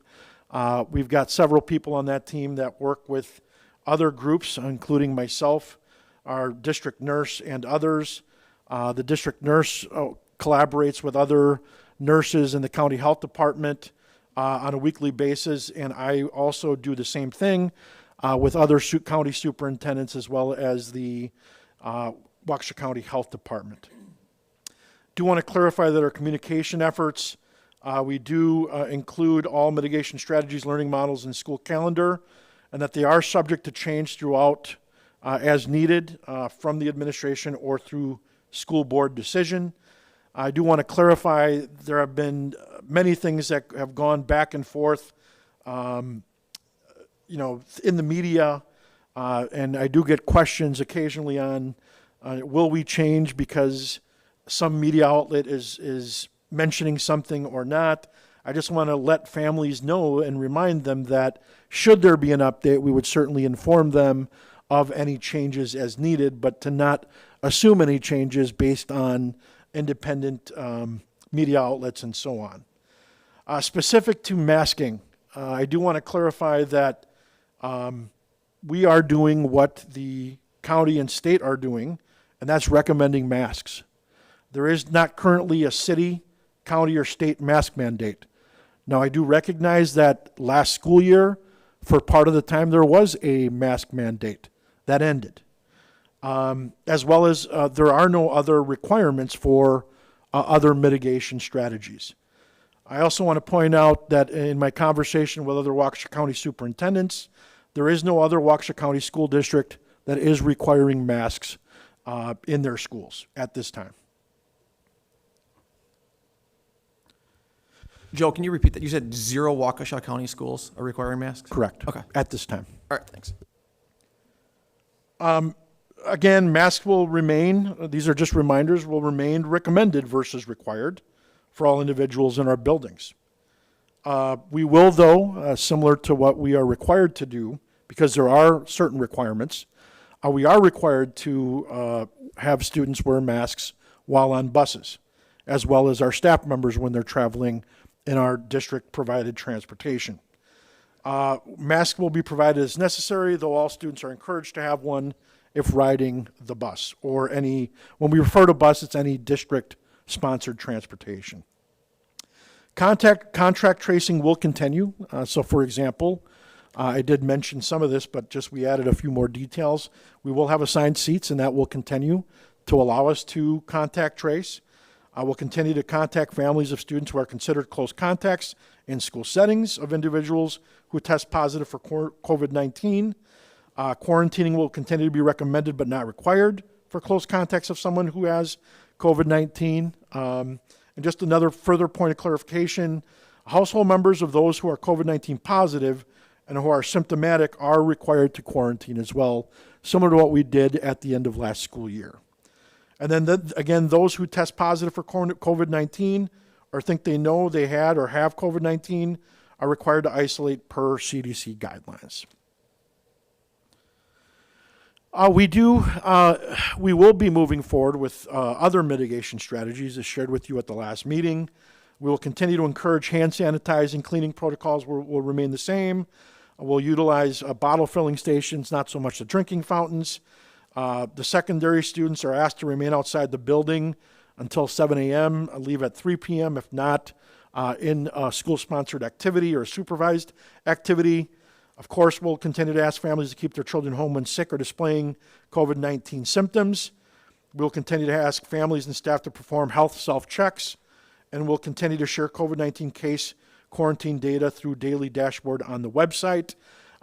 Specific to that point, as of right now, we are no longer getting the direct data from the county like we were last school year. Instead, we are getting data from the state. In some cases, as a result of that, the data is delayed. I also want to clarify that data that's provided on Monday can seem somewhat skewed because that data is from evidence that was brought forth over the course of a weekend and not just of that day or that Friday. But again, we'll continue to monitor that. We don't believe that we're going to necessarily have such a broad dashboard as we did last year. For example, last year we tracked COVID positive cases, which I'm sure we will continue to do. But as far as quarantining and so on, it'd be somewhat irrelevant if not everyone is required to quarantine. And so therefore, it would be the data would be incomplete, and so therefore we're not sure that that's something that we would project on our dashboard. But again, we'll continue to work with the county and other school districts to determine exactly what will be shared.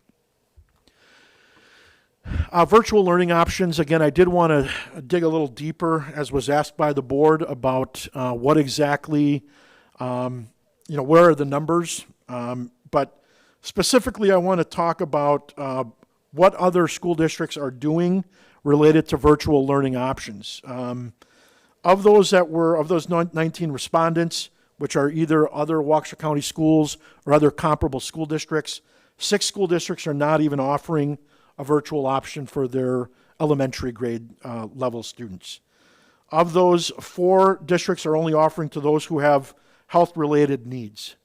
So in those cases, students that have a specific health condition that's determined that needing extreme accommodations, that's the only time those districts will offer a virtual option. 2 are only offering virtual option to families who showed success last year in that capacity. And 7 of us, including the School District of New Berlin, are offering a virtual option with some staff support. As of today, and again, the deadline was today to have families get back to us. Actually, it's tomorrow. I apologize for that. The deadline is tomorrow. We've only had 20 families total, 15 at the elementary and 5 at the secondary, requesting that virtual option. And again, as a reminder, we do have till the end of the day tomorrow to be informed of their decision, so that again, if there are any adjustments that need to be made as needed, we will see what's feasible to be done. I do want to encourage those that are still considering the virtual option to continue to work with their principals. Our principals have done a great job of talking to many families that have concerns one way or the other. And again, they are those that are able to provide the best information of how that impacts their respective student, so that we're not talking broadly about all students, but specifically about their students and their respective students' needs. I also, I do know that there's been negative feedback about what we are offering as far as Edgenuity, as well as other negative feedback. And it's unfortunate that some of the feedback that are getting back to me about what's being posted on social media is that people want to take it out on the school district. So for example, they don't want us to get the school funding, so they're going to wait until the very end to tell us whether they're going to choose virtual or not. They'd rather go to the Wisconsin Virtual Academy because they don't want us to get the funding for their kid. Again, to everybody, that's their choice. I personally believe that Edgenuity and the support provided by the school district will be better than what others are offering. But again, we leave that up to the parents to make that determination for their respective students.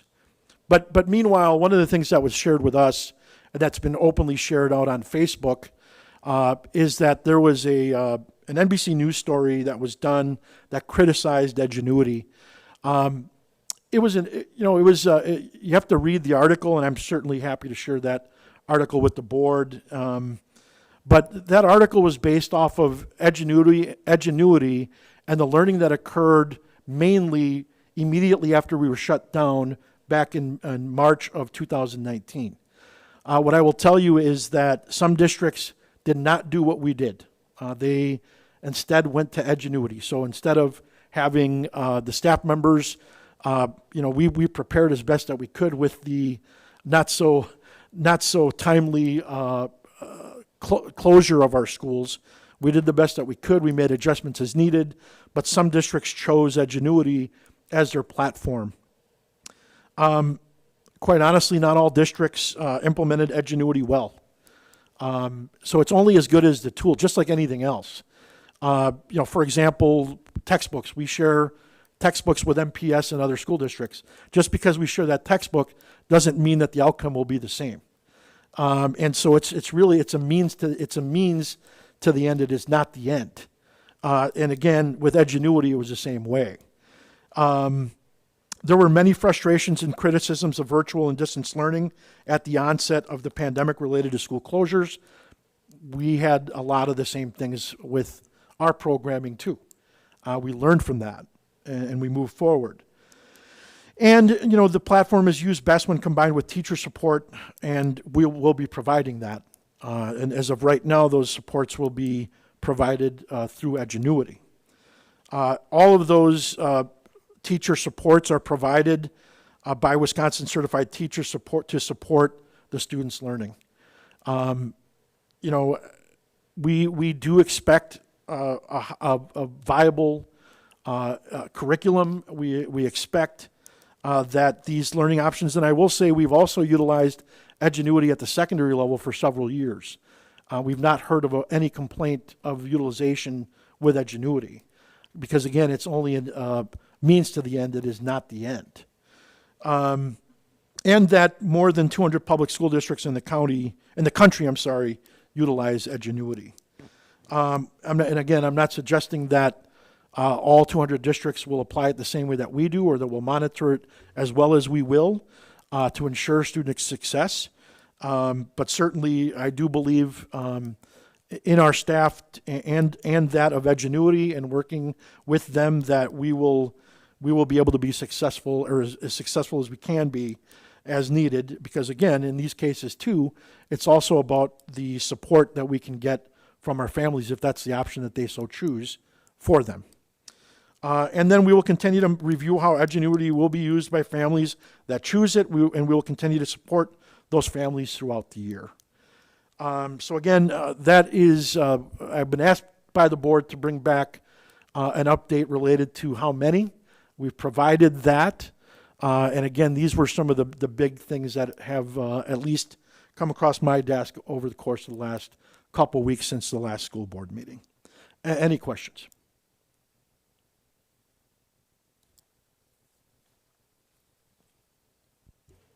I had one question I forgot to ask you last time. For the students that do virtual, how will it work for them to do extracurriculars or athletics? Is that still going to be a possibility? Yes. Have you gotten a lot of parents getting feedback that they're going to go to the Wisconsin Virtual Academy? Or no, again, I didn't know if you had a feeling on any of that.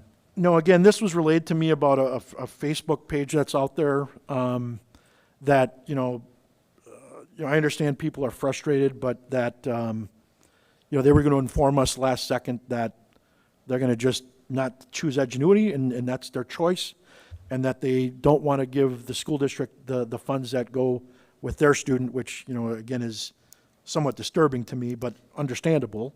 It's not about the money, but it certainly, I think we can do it better than Wisconsin Virtual Academy, even with us supporting Edgenuity and vice versa. But again, I know of a few, but it hasn't been like this dramatic. And again, we've always had students go to Wisconsin Virtual, but I'm not aware of any dramatic uptick as such.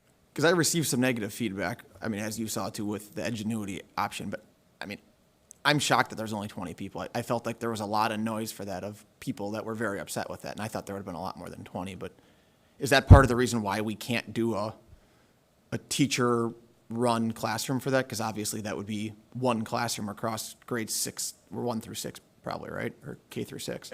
And again, that's not an educationally sound practice. Agreed. So, again, as of now, based on the data, we certainly wouldn't believe that it's feasible. Okay, thanks. I think we will have to wait until school actually starts to get final numbers on how many people have chosen something else. I'm in that Facebook group since my son was virtual this past school year, and there's a lot of people still trying to decide what they're going to do. There are a lot of people not thrilled with no masks, and then a third party as their two options. So I think there are many people still trying to decide. I suspect we will get decisions after tomorrow, just because families are really trying to weigh their options right now. So I feel like we'll have to look at those numbers again in September and see how many people actually went to the Wisconsin Virtual Academy, or There was another one being discussed as well. So I don't think anyone's trying to be vindictive and stick it to the district. I think they're just trying to figure out what their options are.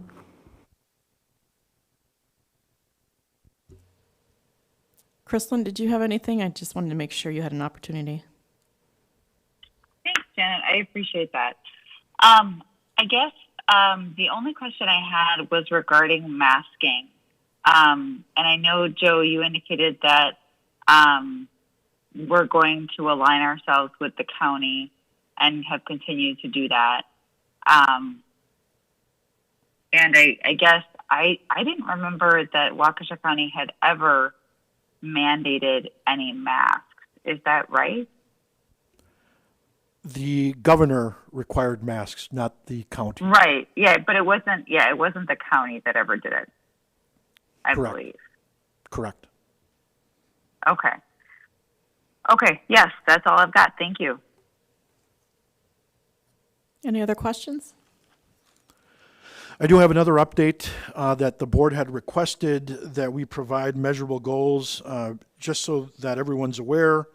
The school district utilizes a consultant for our employee benefits from kind of soup to nuts. And we've used several vendors throughout the last 10, 20 years. This last year, we decided to kind of open things up and vet other vendors. And we determined, and in working with the personnel committee and with the board, we determined that we were going to move forward with USI Benefits as our benefits consultant.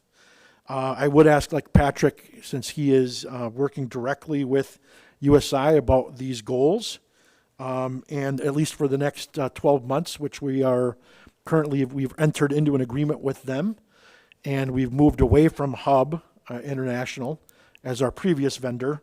But these are going to be the 3 goals that we're going to focus on for the next 12 months, and we'll reevaluate probably over the course of the next 6 to 12 months to determine what our future goals will be. Patrick? Sorry, I have to pull those goals up. Didn't know that you were going to.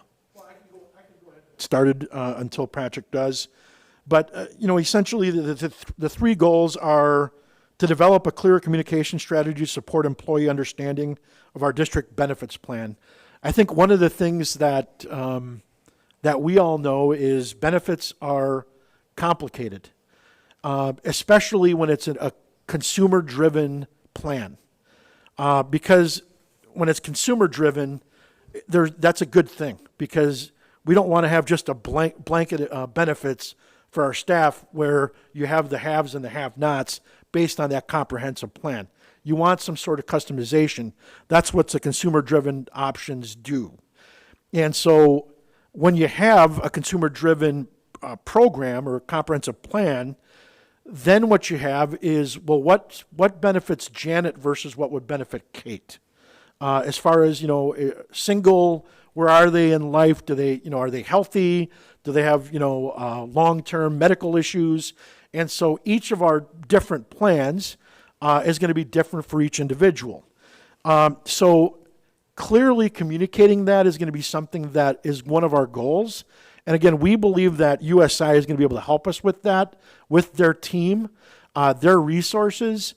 Some of the technology options that they have will help with that. But again, I'll hand it over to Patrick to kind of dig a little deeper into that. Sure.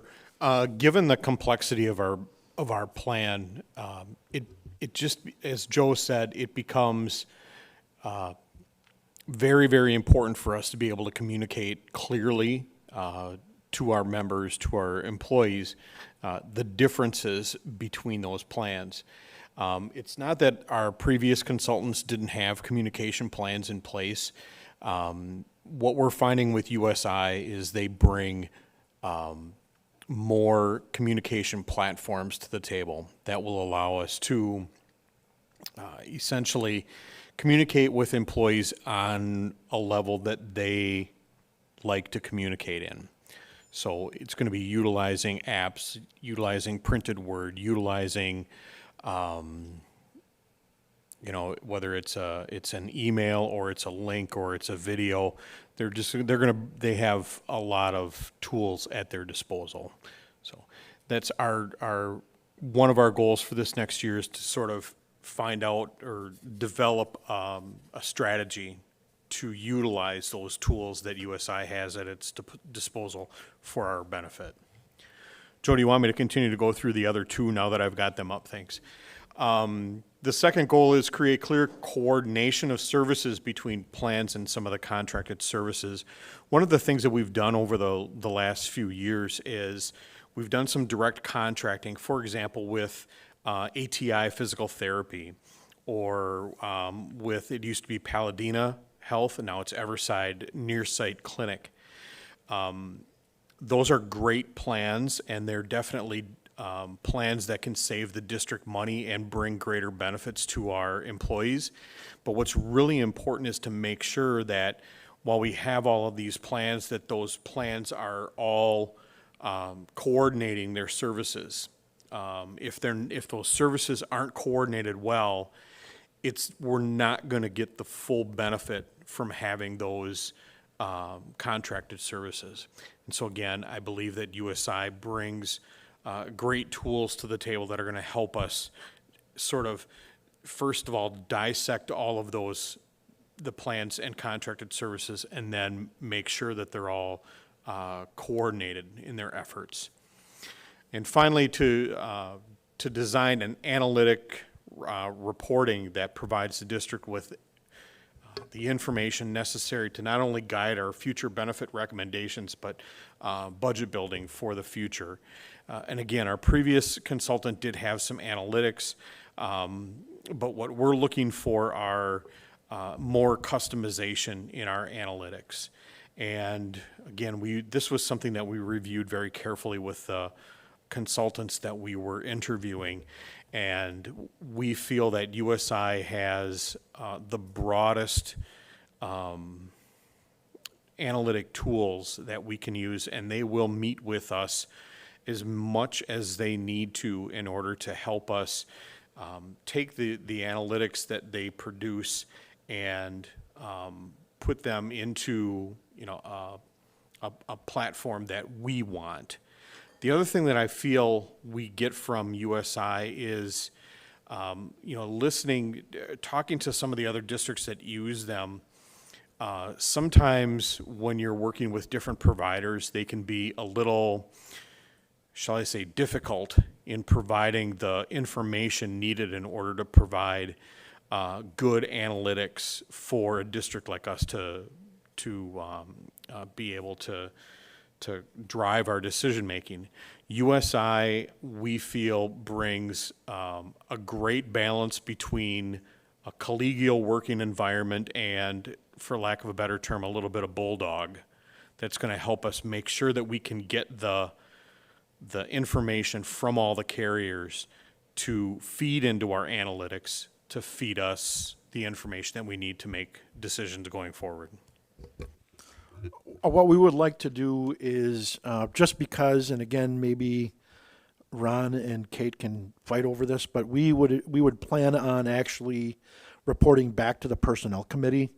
Now, mind you, if there are some financial implications and so on, again, feel free to determine where this goes, but that's our plan. And maybe, Kate, what we can do is, in order for us to gather enough time, so maybe we do like a quarterly check-in with these specific goals with that committee, and then as part of your committee updates, bring those to the board as needed. So that's how we plan to proceed, unless we hear differently from the board. Again, we don't plan on making any significant plan design changes. Those things have already been done or are in the works. And they've been implemented. So now it's really just a matter of what next as needed. And it's those plan design changes that eventually would have, financial implications possibly. But as of right now, we'll monitor those goals internally and then share those out with the Personnel Committee. Any questions?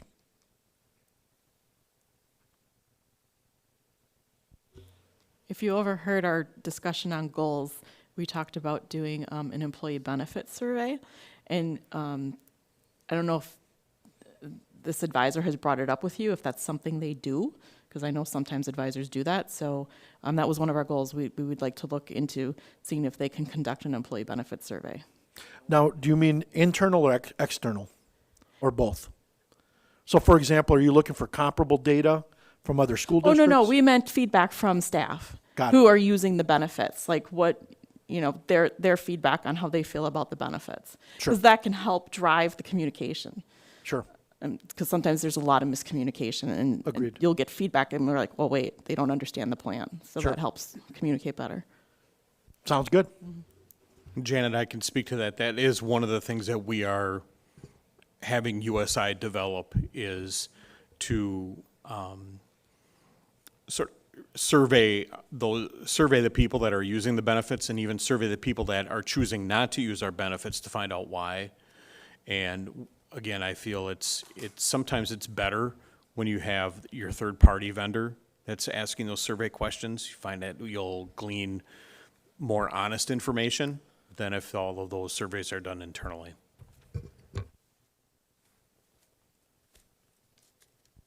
Okay, if there's nothing else, we'll move on to the committee update. We have a personnel committee update from Kate. Sure. So the Personnel Committee has been working on a revised superintendent evaluation process.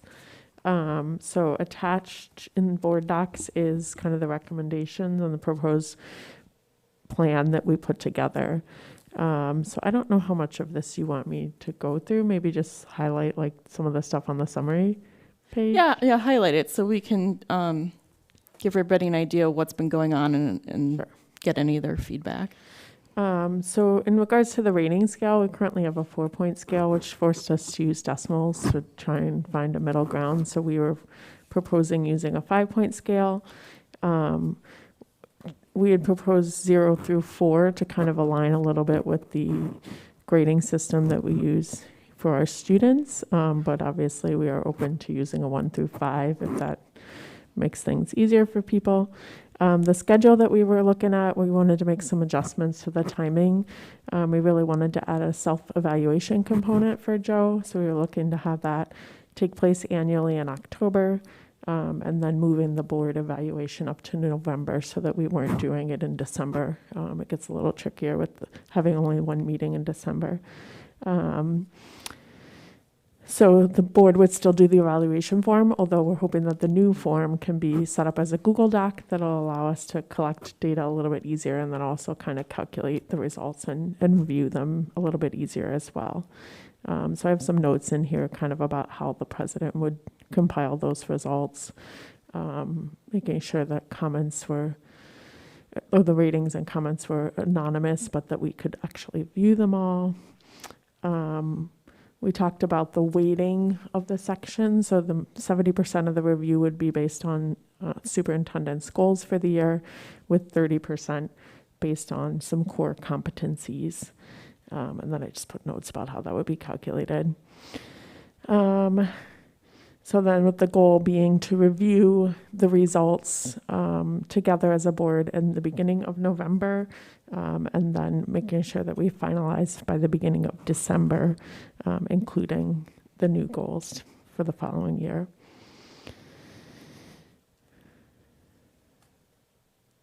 And then we also proposed that the superintendent bonus be awarded on an all or nothing basis. I think that was something that we were kind of debating over this year. And then we added kind of a more formal documentation of a mid-year review, which would be just kind of a less formal kind of self-review, very similar to what we did tonight with the goals. And then I have the form itself, which again would be set up in a Google Doc, but just to kind of give an idea, we pared down a lot of what was in the original. So it's really just the goals that are set for the year. In this case, we have 5 currently. And then the core competencies kind of align with the superintendent job description that we put together, breaking it down into 4 key areas, kind of the reporting to the board, implementing of the district vision, conducting the day-to-day operations of the district, and then community involvement. So questions, comments?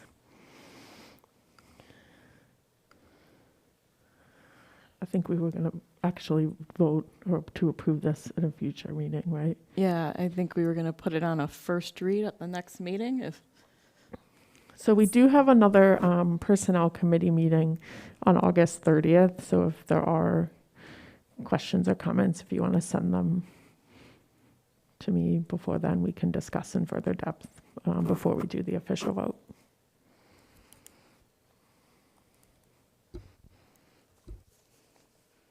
Okay, if there's no other questions on that one, we'll go to the consent agenda, which includes the notice and the approved minutes of July 26th. Are there any items that should be pulled for separate consideration?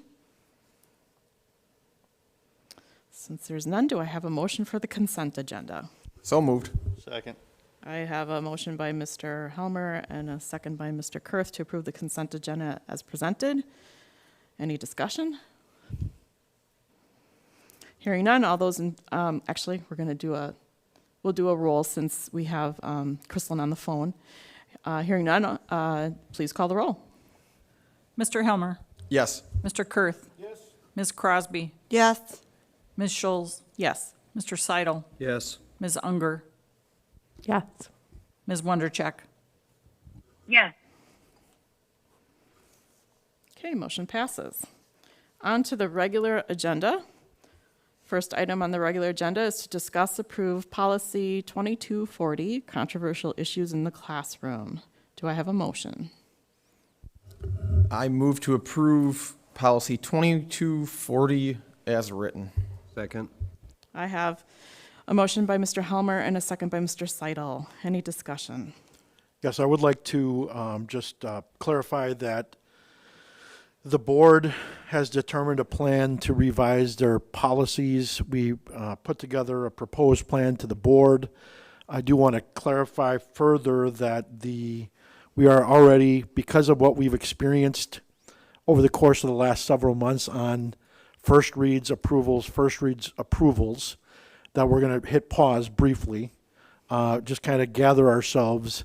And so there are going to be some timing issues related to the other policies that we had in that plan. And so we will be slowing down the process slightly, but we do believe we're going to be bringing another round of first reads to the board at the next meeting. Again, just one of the things that we learned was there was a lot of policies proposed, presented, and then not only were you approving all of those, but then you were already reviewing the other ones. So based on some of the feedback, we're just going to slow that down slightly. The ones that we've brought before you that have already been approved and the ones that are being proposed tonight are those that have a direct impact on the school year. And that's why there was somewhat of a sense of urgency per se, or a bit more of a priority, not urgency, but priority based on the policy plan that we had. So I just, generally speaking, I want to just refer to the plan and the purpose to some of these policies that were consolidated. As the board is aware, we work with Neola for policy work. I believe that of the 400 some odd districts in the state, almost 3/4 of school districts work with Neola. And we are one of them. So, for example, they are the ones that are suggesting that we compress certain policies and put them into one. I also want to clarify that some of the things that are referred to or may not be referred to in policy, but are referred to in our handbooks. And so therefore, you may not need certain policies. So for example, one of the policies that we're going to be talking about tonight is the policy 5610, which quite actually, according to not only Neola, but also per legal counsel, we actually don't need, I'm sorry, not 5610, but 5611, that we wouldn't need 5611 because we already have those due process rights outlined in our handbook, or handbooks per se. So again, based on Neola's feedback to us, That's why we'll be recommending that actually we delete that policy. That's our recommendation. Certainly the board can do what it wants. And that again, that's part of the reason why we're compressing some policies as what we have presented herein. So again, back to the controversial issues in the classroom, we recommend it as presented, and we'll seek board questions, comments, concerns. This is written from Neola, right? There weren't additions to this? I didn't see any. Correct. Blue or red lines. Okay, thank you.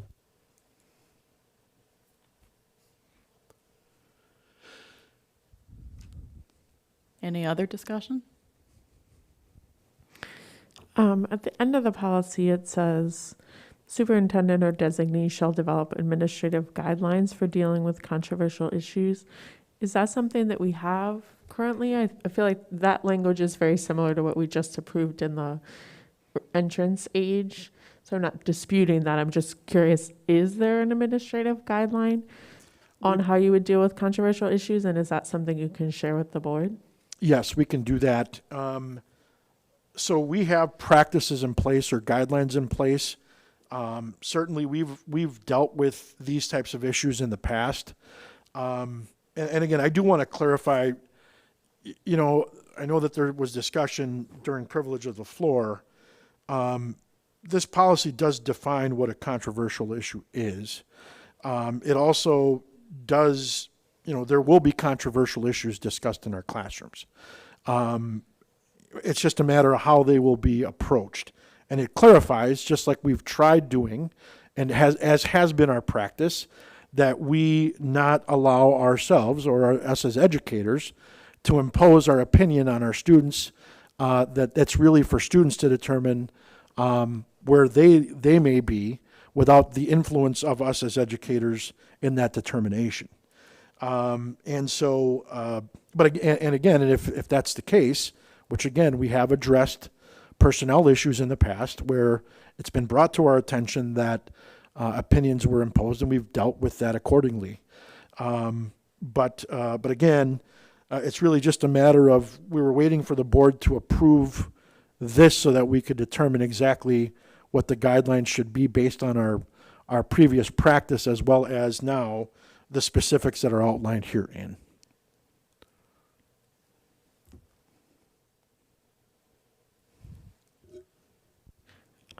The other question that I have is in regards to, so it's talking about review of program lessons and materials by parents. I know you were going to do a presentation. I'm hoping that's maybe at the next meeting. So just curious, this policy isn't really expecting the teacher to do anything that they're not currently doing as far as sharing lesson plans with parents, correct? So I guess I don't want to get too far ahead of myself. And our goal is to, first of all, outline exactly what we currently do in that presentation. From there, we want the board to tell us what more, if anything, you want. So, for example, right now we have a web page that's available to our community that shares what standards, well, first of all, the board approved the standards which we need to operate typically therein at the previous board meeting. And then also our resources. So we are updating that web page based on our curriculum updates and our resource updates. So we'll present that to the board and say, here's where it's all found and here's what's presented. Do you think we need more? Or is that enough? And again, that would be for the community. The next step that we would also share with the board in that presentation is, here is what's currently available to our families via Canvas. And, is that enough? Is it not enough? What else would you like to see? We are already working internally on some of the expectations that we have for our staff, because we actually want as much as we can, but also being pragmatic. Like every minute detail may not be in there. And so certainly we want to have as much transparency as possible, but it's also feasible. And at the same time, quite honestly, we may need some time to get there too, so that's again, really the purpose of that presentation is, what's our current state? What does this is where we're at. This is where we as an administrative team want to get to, and by when. what are we missing, board, and what do you want as a result of that? And so that is the intent of our next presentation, and we plan on doing that at the next board meeting. Did that answer your question, Kate? Yes, it did. I think, so my concern is this feels kind of like a chicken egg situation. Like, which of these things do we do first? So my concern with this policy is I completely agree with the intent, which is to document what we're doing, so it's a little bit more formalized. I obviously agree that teachers should not be sharing their own political opinions on controversial topics or trying to force that on students. I'm very happy that this policy says that we should be discussing these issues in the classroom, especially where they are relevant to the curriculum being shared. What I'm concerned about is putting more burden onto the teachers to potentially provide in advance to parents what they're going to be discussing. We all know teachers spend a lot of time already outside of the classroom preparing for their classes, and I do not want them to have to do any more than they're already doing. So I think I would propose we hold this policy until we have the conversation at the next meeting, so that we're kind of aligning those two things together versus trying to approve a policy that talks about reviewing materials, but we haven't really discussed what the expectation is for teachers providing that information or parents being able to review it. And I'll stop talking and let someone else talk now, sorry. Anyone else? Hey, Janet. Yes. This is Chrislyn. So I just had a couple of questions about this proposed new policy. Joe, and I apologize if any of this repeats anything that anybody else said. My audio isn't awesome right now because my AirPods died. So just let me know if I'm repeating anything.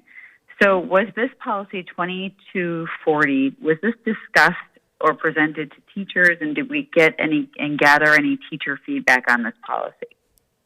No. Okay.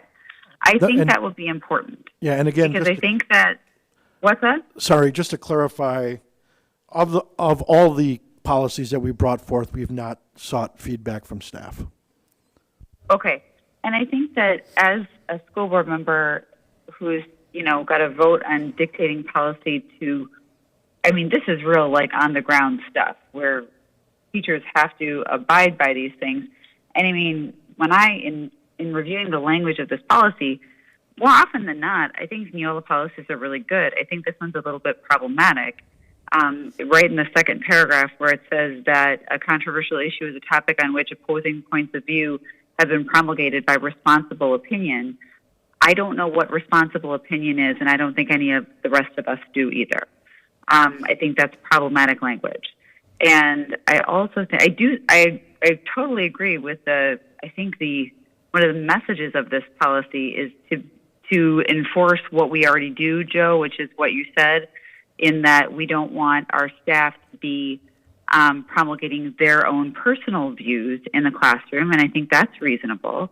But I don't know if we're giving staff an insurmountable burden by imposing something like this upon them when, number one, we haven't really defined all of its terms, and number two, we don't know how it's going to be able to be carried out when the teachers don't really know what's being asked of them.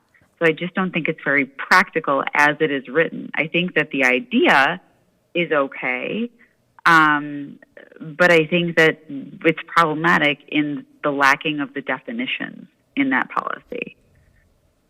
So I'm not sure what the standards are that are being talked about in this policy. Have you talked to legal counsel about this policy, Joe? Other than Neola directly, no, but I am aware that other school districts have already adopted this policy for decades. Yeah, and this policy is only a decade old, so as far as Neola has written it. But I think that just because other districts have done it doesn't necessarily mean it's the right thing to do. I'm not always persuaded by that. But I do think that it's something that if we want to do it right, I think that we probably should bring some teachers into the conversation, especially those teachers that do sometimes end up dealing with controversial issues in their classrooms. I mean, I know that we have them, and I think it would behoove us to ask them about it since none of us are in the classroom with them. So, Kate, you mentioned you didn't feel comfortable because you didn't want teachers to have to show their entire curriculum. That's not in this policy. That's a different policy. So it sounds We're going to get to that, but no, it says, if after careful personal review of the program lessons and or materials, a parent indicates to the school, blah, blah, blah, blah, blah. But I'm trying to understand, what does that mean? Because we don't provide all of the lesson plans right now in advance. So how is a teacher going to, or parent, sorry, going to decide that they want to opt their kid out? So for example, my son was in 5th grade this past year. We do sex ed in 5th grade, or whatever, body change, whatever it's called. They send that out to families. I reviewed the whole website and decided that, of course, it was fine for him to attend that, but a parent could choose to opt out. If we're saying that parents can choose to opt out of controversial topic discussions, they have to be made aware that that is going to be happening. So what does that mean for the teacher? What are they going to have to provide in advance if we put this policy in place? And I think Joe, we just had that, didn't we? Didn't we have someone that asked about something in biology where we reviewed that with the family, showed them the curriculum, and they were either comfortable with it or they rejected it, correct? Yeah, I mean, I think what you currently have is we're striking a balance of proactive versus reactive. I'm not suggesting it's right or wrong. Parents have always had the opportunity. Now, in many cases, unfortunately, it's been reactive. And that's, I think, what we're trying to balance is what can be more proactively. And again, Kate and Crislin meant, we are certainly very well aware of the burden on our staff. And that's why I suggested that the board, it's not going to be implemented tomorrow. We need to be mindful of and being realistic of how this will be rolled out. Again, we are memorializing what we currently have into practice. So this is not different than what we already do. The board is just now putting a policy behind it. Now that we have this, though, and now that we've heard some of the feedback from board members, if we want to be a bit more transparent or proactive, I guess I'd call it, we are working on that. We will work on that. To what degree? It may not be everything, but at least we can let families know this is what to expect moving forward. And again, we are extremely mindful of our staff. And that's what we plan on presenting at the next board meeting is what approaches are we going to take? Certainly, are we going to put together a staff survey? Probably not. But are we going to get feedback from our staff members along the way? We will. I mean, we do that as needed. So this was 3 or 4 weeks ago, we were given this policy. Have you gotten questions? So I wasn't copied on any questions. Have you been copied on questions about surveying the staff or changing any language in here? No. Okay. So I think you touched on it before, that this is kind of burdensome of going through these policies, doing a first read, and then debating it on that final approval. So I guess asking the board, if we're going to have lots of questions and ask to reject these policies, I'd ask that we do that the day of the first read, or try to get these questions to Joe in advance. That was the purpose of the first read, is to get the ball going so that, there is time for feedback. And so I guess I'm surprised if anybody's bringing up questions today. They could have been brought up at the last meeting and within the last 2 weeks. I mean, and for example, I will in some of the upcoming policies, I did get questions from Kate that I can address those. Right. And I can, at least provide you our best response to it. I think Kate did put a question, and I don't know if this was one, but I saw a couple questions come through. But Yeah, this one I did not include. This one was a little bit harder to review because it was brand new and I didn't really have anything to compare it against. But I also wasn't sure at the time whether this was the meeting where we were going to have the discussion about curriculum transparency. So I thought maybe they would align and that might answer some of my questions. So, I mean, I'm not saying I don't think we should approve this. I'm just saying it might make more sense to approve it after we've discussed my concern is I'm worried if we publish this policy, we're going to get a lot of questions from parents about my son is taking X and X class this year, and I want to know it's being taught. And I don't know yet if we already have a way for them to get that information. I mean, I know how to use Canvas, but is there more that we're saying is currently available? I just don't want there to be a flood of concerns that then teachers are having to scramble to address. And we'll talk about that in one of the other ones, because it did also talk about how to request information if you want to review it. I believe we already have policies that indicate parents have a right to review curriculum. It's also in state law. This is basically backing up state law, showing that parents do have a right to review curriculum. I don't see how this can possibly be controversial, that we would want to block parents in any way from seeing what their children are learning. The other thing that's good about the policy is it specifically states that students are, they're going to bring up controversial issues in class. This does not ban them from doing that. It just simply says, if that happens, just the teacher cannot persuade the students to think a certain way. So this is just giving some assurance that students will be able to speak and share their thoughts without being influenced, and to feel safe that they can talk. And this doesn't support any type of ideology or anything like that. This is completely supportive of students, regardless of their beliefs or anything. This is supportive of parents. Keep in mind, the parents are the ones that are employing the teachers. So I don't think it's really offensive to ask a teacher to share their work, because any employer, anybody who's paying somebody to work, has that right.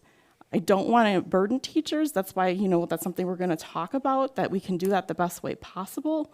But again, it's about the students, and it's about the parents being able to see what their children are learning.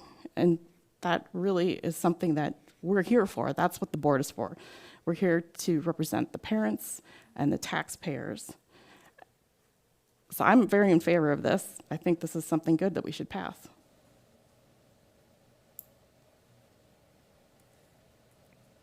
Any other thoughts on this?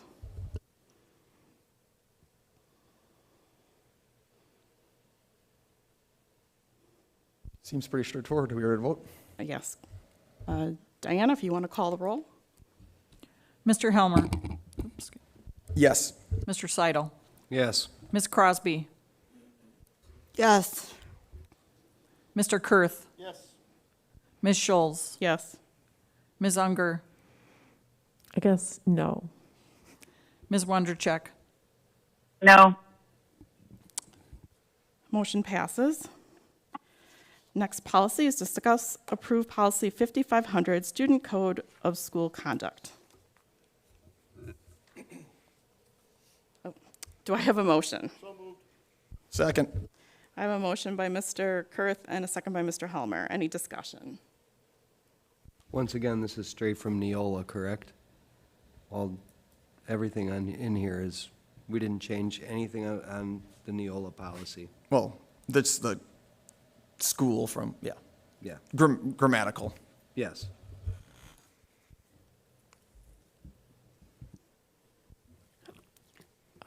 I had asked if we could, since this policy doesn't actually include the code of conduct itself, I asked Joe where that was, assuming it was in the handbook, which he confirmed that yes, it's in the student handbook. So if that is the case, I feel like we should say that in this policy. If somebody reads this policy and they're looking to find the code of conduct, it doesn't really tell you where to go. And I think you said okay to that, but I didn't see a change to the policy. yeah, I hadn't made that change pending. So I don't know, I mean, I feel like it could just, comma, in the student handbook, comma, somewhere in this policy. It doesn't have to be crazy, but I just think if someone reads this and they're trying to find that information, I agree, it shouldn't necessarily be in the policy, because we want that to be able to change a little bit more easily, but knowing where to go to get that information would be helpful. Kate, I think that can easily be done. We typically reference, like, for example, in this policy at the bottom, it does, legal reference. We can reference the handbook, or the student handbook. And that's not necessarily changing any of the policy language.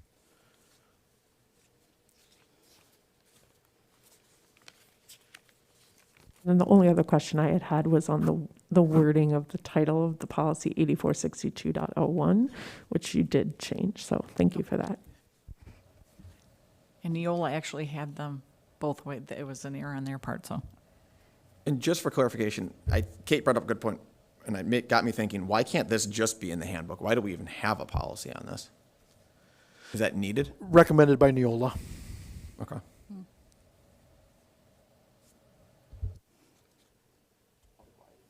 Anything No, it's all else? good. So the policy that this is replacing, in regards to the old language, is some of that language then in the student handbook instead? Yes. Okay. When we're looking at the teacher handbook, we're reviewing that student handbook too before the school year, correct? Those are Yes. both getting revised. Okay.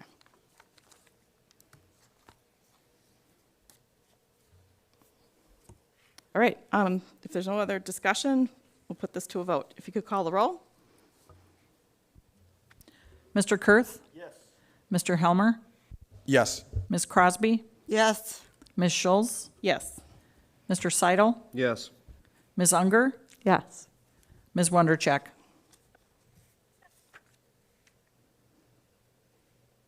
Chrislyn, you still there?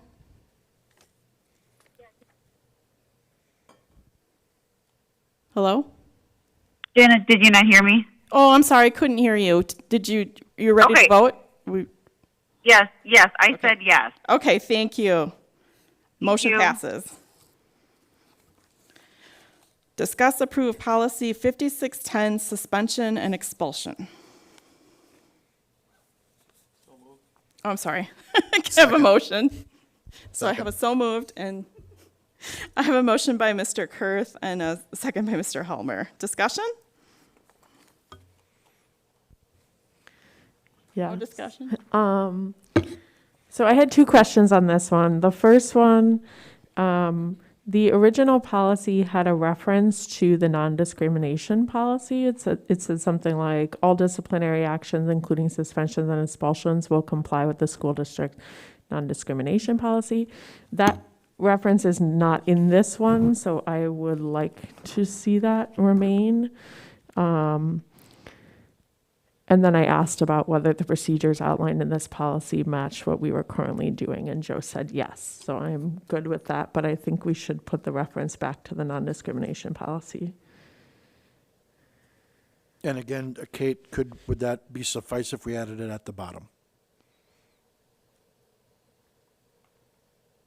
I don't really care where it is. I think it's just important to make sure that in case someone's going to try and claim that their suspension was discriminatory, it's good to have that reference in here. And you're referring to 2260, I believe that we. 5110, I think, is the non-discrimination, right? We reviewed that one last time. It was 5110 in the old policy, so that's the sentence I copied. So I'm guessing that's the right one. I accept your friendly amendment. Yeah, I was going to ask, you have a friendly motion? Yeah, just put back the reference to the non-discrimination policy Okay. somewhere within this policy would be good. I agree. I think there's no reason not to put that in there. And thank you, Joe, for combining policies. Yes. Any other thoughts on this? Janet, can you just sort of repeat what just happened? It was really hard to hear I am that so whole sorry. discussion. Yeah, so Kate gave a friendly motion to amend to add back the non-discrimination language into this policy that was in the old ones. Not the language, just a reference. Oh, a reference to the to add a reference to the non-discrimination policy to this policy. Okay, thank you. Okay. All right, so if we're ready to vote, we'll give Diana a moment.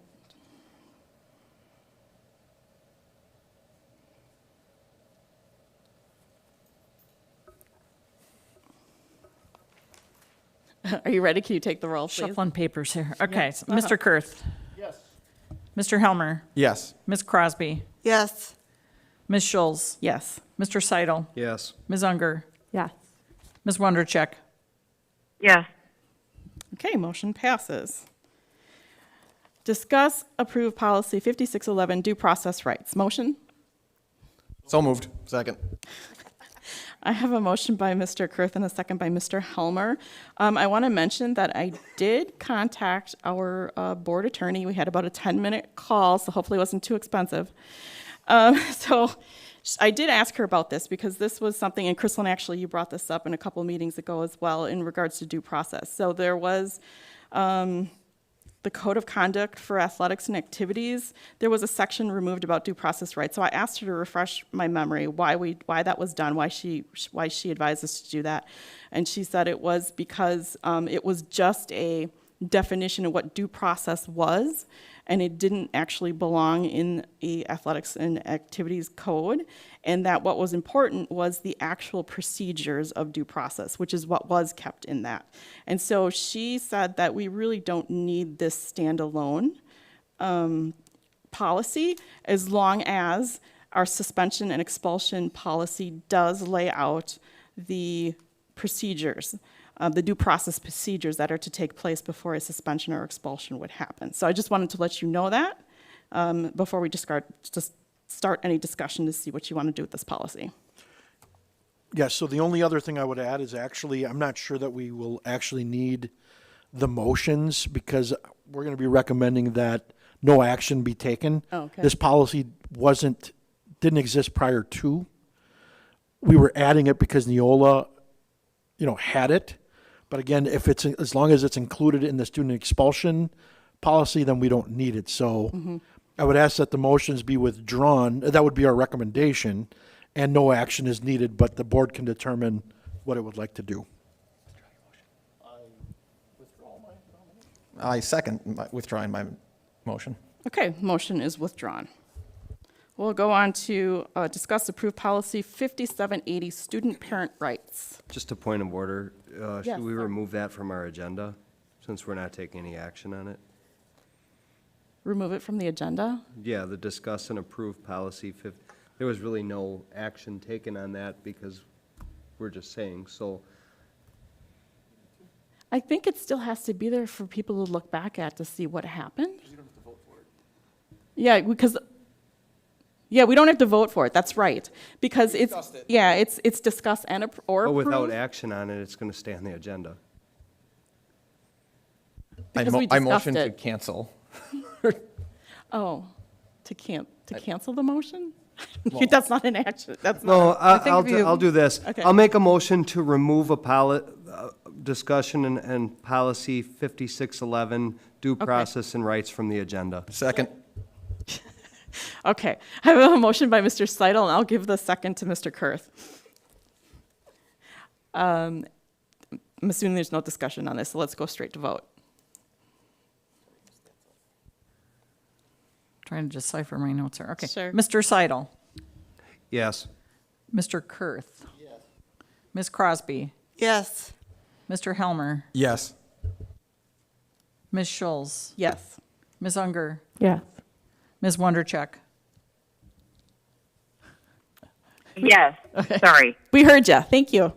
Okay, so that Oh, good. that motion passes. Now we will discuss approve policy 5780, student parent rights. So I have a motion. So moved. I have a motion by Mr. Helmer, a second by Mr. Kurth. Any discussion? This is, again, Neola's recommendations. Correct. Correct.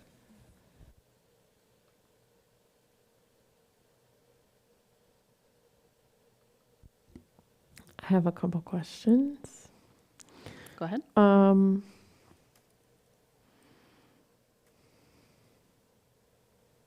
So I had a question about the phrasing, specific rights are listed in topic areas of these policies.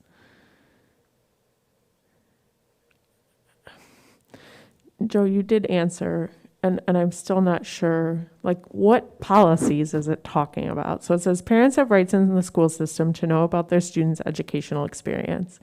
Specific rights are listed in topic areas of these policies.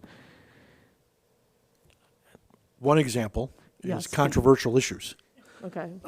So outlined in that policy, it clarifies exactly what, what the parents' process rights are. It could be a multitude of different ones. So for example, even though we took out the due process rights from this policy, or it wasn't accepted as policy, those due process rights are in the handbook as it relates to suspension and expulsion. And so it depends. The point being is that depending on the topic, that would be outlined somewhere else. Okay, so I think it's maybe just these policies that's confusing me. I feel like it should maybe just say in the district's policies or something, the school board policies, because I was like, is it talking about this policy? What policy is it actually talking about? So that if it confused me, I feel like it might confuse someone else. The other question that I had, similarly to my concerns earlier about parents requesting instructional materials.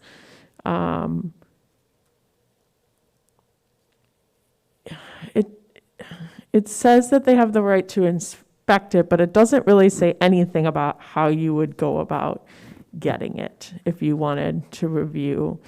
So I did look around at some other districts, and I saw that Whitnall had an additional paragraph in this policy that said the superintendent shall, in consultation with the parents, develop a procedure addressing the rights of the parents and procedures to assure timely response to parental requests to review instructional materials. The procedure shall also address reasonable notification to parents and students of their right to review these materials. So I just feel like that kind of, and maybe we'll come up with something when we review the current method of reviewing stuff at the next meeting, but it sort of just left it open-ended. And I was, again, concerned that we might get a flood of requests for instructional materials, that who and how are they actually going to put that information together? So there's a lot of information currently made available to families, but if someone doesn't know how to get it or they want more, like, what are we expecting to be done by adopting this policy? And again, in that case, we would do what we've done, which is any request would either go to the teacher, to the board, myself, and others, and then we address those in a timely manner. Each case is different. I can't, say that if somebody doesn't want to read Where the Red Fern Grows and the teacher lays it out like 3 months in advance, then we would have 3 months to prepare, or sometimes if they do it the week of, it would be the week of. So, it's really just a matter of each individual circumstance, which is how we've addressed them at this, just because the circumstances could be so unique. So currently, right now, if a parent wants to know something about the curriculum, it's handled by going to the teacher and escalating it up if something like that. So in essence, we are currently following this policy, correct? Yes. Thank you. But again, sometimes, for example, they'll exhaust the meeting with the teacher, and then they'll go to the principal. Sometimes they'll go to me or come to me, and then I got to kick it back to the teacher and the principal. So again, it's tough to just say blanketly, this is how we're going to handle them, because each circumstance is going to just be that different. Well, I'm guessing in most of these situations, someone's asking for an assignment or a question about a textbook. You're not getting requests that say, I want every single page that is ever handed out in this class. Every single word that's going to be said given to me before this class starts, correct? Is that a safe assumption? That's what we've done. Now, will somebody expect that? Could they expect it? I guess, but you also have to be reasonable. And I think we're dealing with mostly reasonable people. So my concern is stemming from the several people that have come to meetings over the last couple months demanding curriculum transparency. with concerns about CRT or whatever they're concerned about, they want to be able to see exactly what teachers are going to be talking to their students about. So that's my concern with none of this really being outlined, is that if we approve these policies, those parents and other parents in the district are going to feel that they should see literally everything the teacher may say in the classroom, which is not a reasonable expectation. I mean, I'm not saying the teacher shouldn't post a rough outline of what they're talking about, but they can't possibly list out every single thing they're going to say in the classroom. I think a lot of these concerns stem from having these issues happen in the classroom, and I think we address that with not having teachers giving their opinions and trying to persuade kids and pushing them to their agenda. So I think in that case, a lot of that will be addressed with this, and we have that policy in place. So I think we do need to discuss this, and I think we got to lay out how that looks, but I don't think that that's going to be as important now that we have some of the stuff in place. So once we have the presentation next meeting, will we have a policy that outlines our expectation for what teachers are supposed to share with families? That's not my end goal as a result of that. My end goal is to be able to share with the board, this is what we currently do. This is where we're going with it. And if there's more and beyond what, and then a rough timeline of what we plan on doing. If the board wants more, we're certainly open to do what we need to do on behalf of the board. But again, I also, some of these things are already in place. It's not new for us. But if somebody's demanding certain things, there's also just the reality of that we have to be pragmatic in our expectations. And I share some of your concern. But again, there are a lot of things that can go into policy. A lot of this stuff is what we deal with on a day-to-day basis. And we have been. Anyone else? I'll just say I agree that we probably need to clarify what topic areas of these policies means, because I found that confusing too. So I'm not sure how we would, I had a thought. I'm trying to remember what it was I had. Let's see, specific rights are listed in other board policies and handbooks. Could I make a friendly motion for that? Would that make sense? Can you say that again? Sorry. We could word it. Oh, sorry. Go ahead, Chrislyn. You had something already? I'm sorry. Thank you, Janet. I think I get what you're trying to do, but I think unless we cite specific resources, I don't think it's any more clarifying. You know what I'm saying?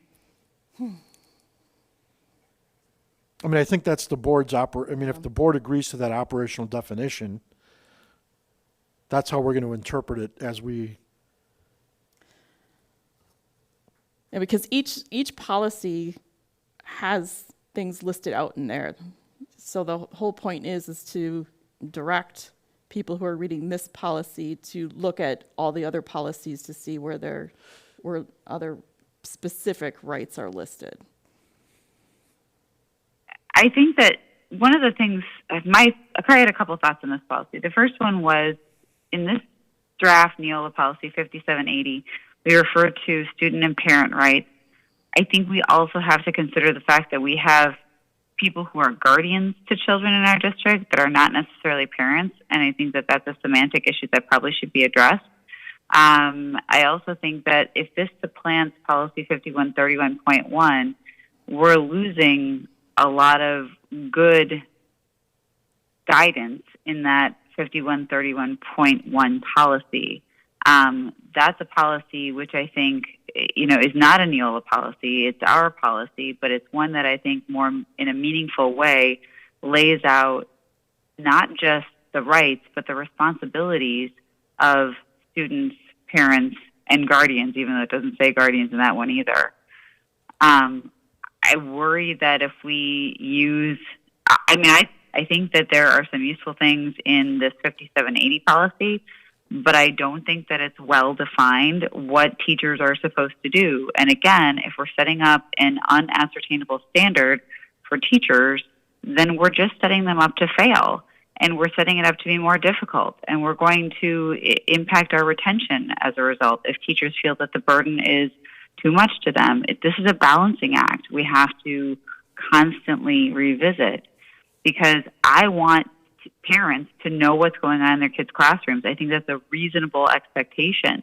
But it's not reasonable to require teachers to do double duty day in and day out either. So I think we have to define what the expectation is so that everybody knows what their rights are on both sides of the fence. And I don't think this policy does that. You have something, Ron? I agree with her on the guardian, on including the term guardian in the policy. I do. What I will say is that if we're currently following this policy now, where if a parent has a question about, or a parent or guardian has a question about what's being taught in the classroom, I mean, my wife and I have both emailed teachers and asked questions about certain items. They get back to us. We may like the answer, we may not, but at least we're getting answers. So if we're currently following it, I don't see a reason in why it's really putting an undue burden on anybody, because we're currently doing it. This is just putting what we're doing down on paper. So I would like to see the parent guardian rights, so to speak, on there. Just Make a friendly amendment. I'll make the friendly amendment to include student parent guardian rights. I second it. You don't have to. It's friendly. I want to. Okay. Anything else on this? Yeah, I mean, I think it's kind of the same comment I had before. I feel like this is the opportunity to make small tweaks and small changes, but to be abolishing policies and tearing them apart and adding other ones into it, I mean, we're 4 weeks into this. We shouldn't be doing that at this stage. I'd like to just mention, I've done some research on Neola, and I was looking at their website, looking at what it is they do and how they came about. One of the things that they point out is that these policies are all written basically in response to state and federal laws and case laws and things like that. And so what this is basically putting our policies in place that are, we're pretty much required to because of state laws and things like that. And as you can see on the Neola policies, it always cites the state law that this goes along with. And so this policy here is basically reiterating exactly what's in Wisconsin Stat 115.807 and 118, 125. And then there's also some US law there as well. So, I mean, we have to do this anyway. This is just taking laws already written and putting it into school board policy so that it's basically having us making sure that we are following along with these laws. I think to add to that too, the reason why these are vague is because we're setting board policy. The procedures and process and stuff is what Joe sets. So Right. if it's time that the teacher has to share, or the time frame in which it is, if it's electronic or a print material, the board shouldn't be setting those policies. We need to keep these very vague, I think, to avoid that and stepping on Joe's toes, as well as making undue recommendations to teachers. Because I think it's a perfect example. We don't know what the teachers have to go through and what the requirements are for this. So we have to let our staff do their jobs and manage that, and have the teachers give the feedback to them as well. Anything else? Otherwise, we'll go to vote. Two things. Great Okay. point, Mitch. I agree. So if there was a procedure that came out of, or already exists, and part of what we're going to see at the next meeting, I think that would make me feel a little bit better that you have some written documentation on what teachers are expected to do as far as providing information to parents.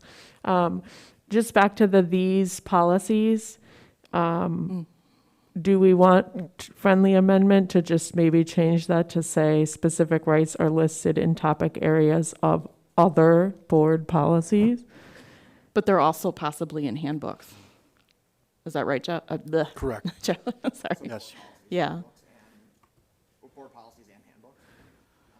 Or you could do example and paren, example, other policies, handbooks, et cetera. In, like, making the in-topic areas, and then in parentheses, get rid of these policies. And Should we let Joe and Diana pick the link? yeah, I don't really care. I think just changing these policies to be more clear on what the heck we're talking about, because Yeah. I it's completely too agree. I vague. think we'll just let Diana and Joe finish that sentence for us. Sure. Okay, so we have a friendly amendment to add guardian, and now we have a friendly amendment to let Diana and Joe determine how we're going to better clarify where these other rights are listed. Yeah, we'll get that to the board. Again, in speaking to Kate had brought up the question about what that meant, and it's exactly what you're talking about. We'll go back to Neola actually and just say, can you clarify this, because this wasn't sticking with us, and this is what we'd like to see in it, and we'll bring that back to the board as long as the board is approving it in this manner. Okay. Then we're ready for the vote? Go ahead. Mr. Helmer, Yes. Mr. Kurth. Yes. Ms. Crosby, Yes. Ms. Schulz, Yes. Mr. Seidel, Yes. Ms. Unger, Yes. Ms. Wondercheck, No. Okay, the motion passes. Discuss approve policy 6152, student fees and charges. Motion to approve. Okay, I got a motion Second. and a second by Mr. Helmer. As a point of clarification, there is no substantive changes to this policy as far as, we're not changing student fees for the upcoming school year or charges. All we're doing is actually adjusting the policy numbering with what Neola recommends.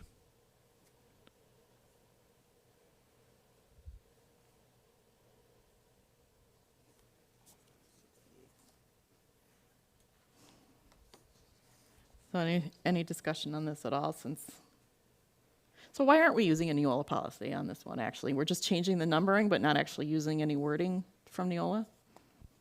Patrick actually Yeah. addressed that at the Finance Committee, so I'll let him take it here. Okay, sure. I feel like the Neola policy painted a bit broader, and our policy essentially said everything that the Neola policy did. Changing it to the Neola policy it didn't really do anything, so let's just update the numbering and we're good. Okay. So does Neola, they allow that to use a different policy but their number? Okay. All right. Any other questions on that? I know Jeff had to go for a moment, but if you're ready to take the vote. Mr. Seidel, Yes. Mr. Helmer, Yes. Ms. Crosby, Yes. Mr. Kurth, Ms. Schulz, Yes. Ms. Unger, Yes. Ms. Wondercheck, Yes. Motion passes. Discuss approve policy 8462.01, threats of violence. Do I have a motion? No one this time? So moved. Second. I have a motion by Mr. Helmer and a second by Mr. Seidel. We did want to clarify a couple points, and again, in speaking to Kate and her suggestion, under staff training required, we are recommending that we remove the reference to policy 8462. The only reason we would do that at this time is because 8462 is identified to be reviewed, but it's forthcoming. It has not been adopted yet by the board. So we would suggest that we go forward without that reference in the policy. But that was, I believe, noted in the board packet with it deleted. So I just wanted to clarify that had. So no need to change the motion. I'm just referencing why we were doing that, and I think Kate had good feedback as a result of why we would do that. Do we need that sentence at all? It says this training may be held in conjunction. Again, the only reason we had it in there is it was suggested by Neola. My concern is my concern is we just leave it and we don't add, if our goal is to add it back, then I just don't like the policies referencing each other if we don't have to. And I don't know that we need that in there. And actually, I hadn't made that change yet, again, pending approval, but we could just say, as required, period.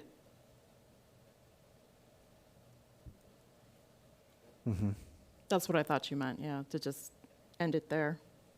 And then later, we could bring back and add policy 8462 once Or passed. just make reference to it like we are with these previous ones that were recommended. Because I do believe 8462 is regarding the suspected child abuse and neglect, and that is required training for all staff annually. But I guess what I'm trying to say, it says this policy may be held in conjunction with staff training for, why do we care if it's held in conjunction with it or if those policies are held on their own? Does that make sense? I'm saying get rid of that whole sentence. Training shall be completed within the first 6 months of employment. This training may be held in conjunction with staff training.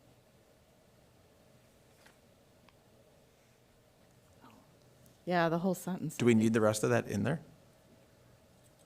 Unless those are required trainings.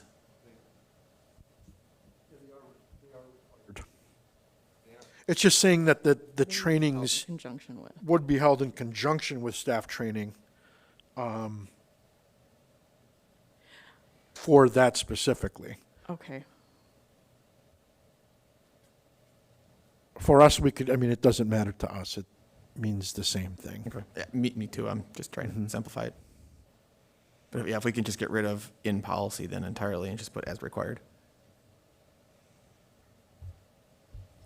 Okay, since it's presented to us with the policy listed, friendly amendment to remove in policy 8462 then. I support you. Thank you. Any other discussion on this? Chrislyn, you have anything? Janet, I don't have anything. Thank you for asking. Thanks. Then if there's no other discussion, let's take the vote. Mr. Helmer, Yes. Mr. Seidel, Yes. Ms. Crosby, Yes. Mr. Kurth. Yes. Ms. Schulz, Yes. Ms. Unger, Yes. Ms. Wondercheck. Yes. Motion passes. Then we have action on items discussed in closed session. I move to approve the employment performance and compensation matters pertaining to staff. As presented. Second. I have a motion by Mr. Kurth and a second by Mr. Helmer. No discussion?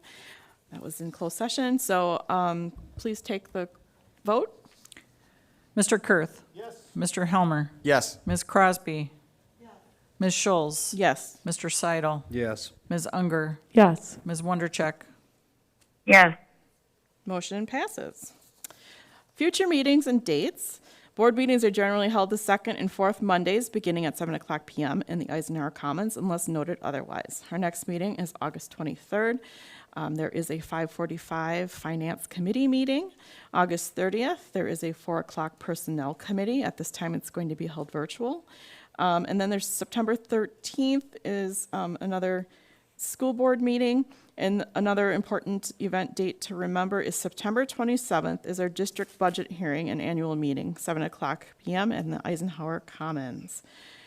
Then it's time to adjourn. Do I have a motion? Second. So I have a motion by Mr. Kurth and second by Mr. Helmer. All those in favor say aye. All right. Chrislyn? Aye. Thank you.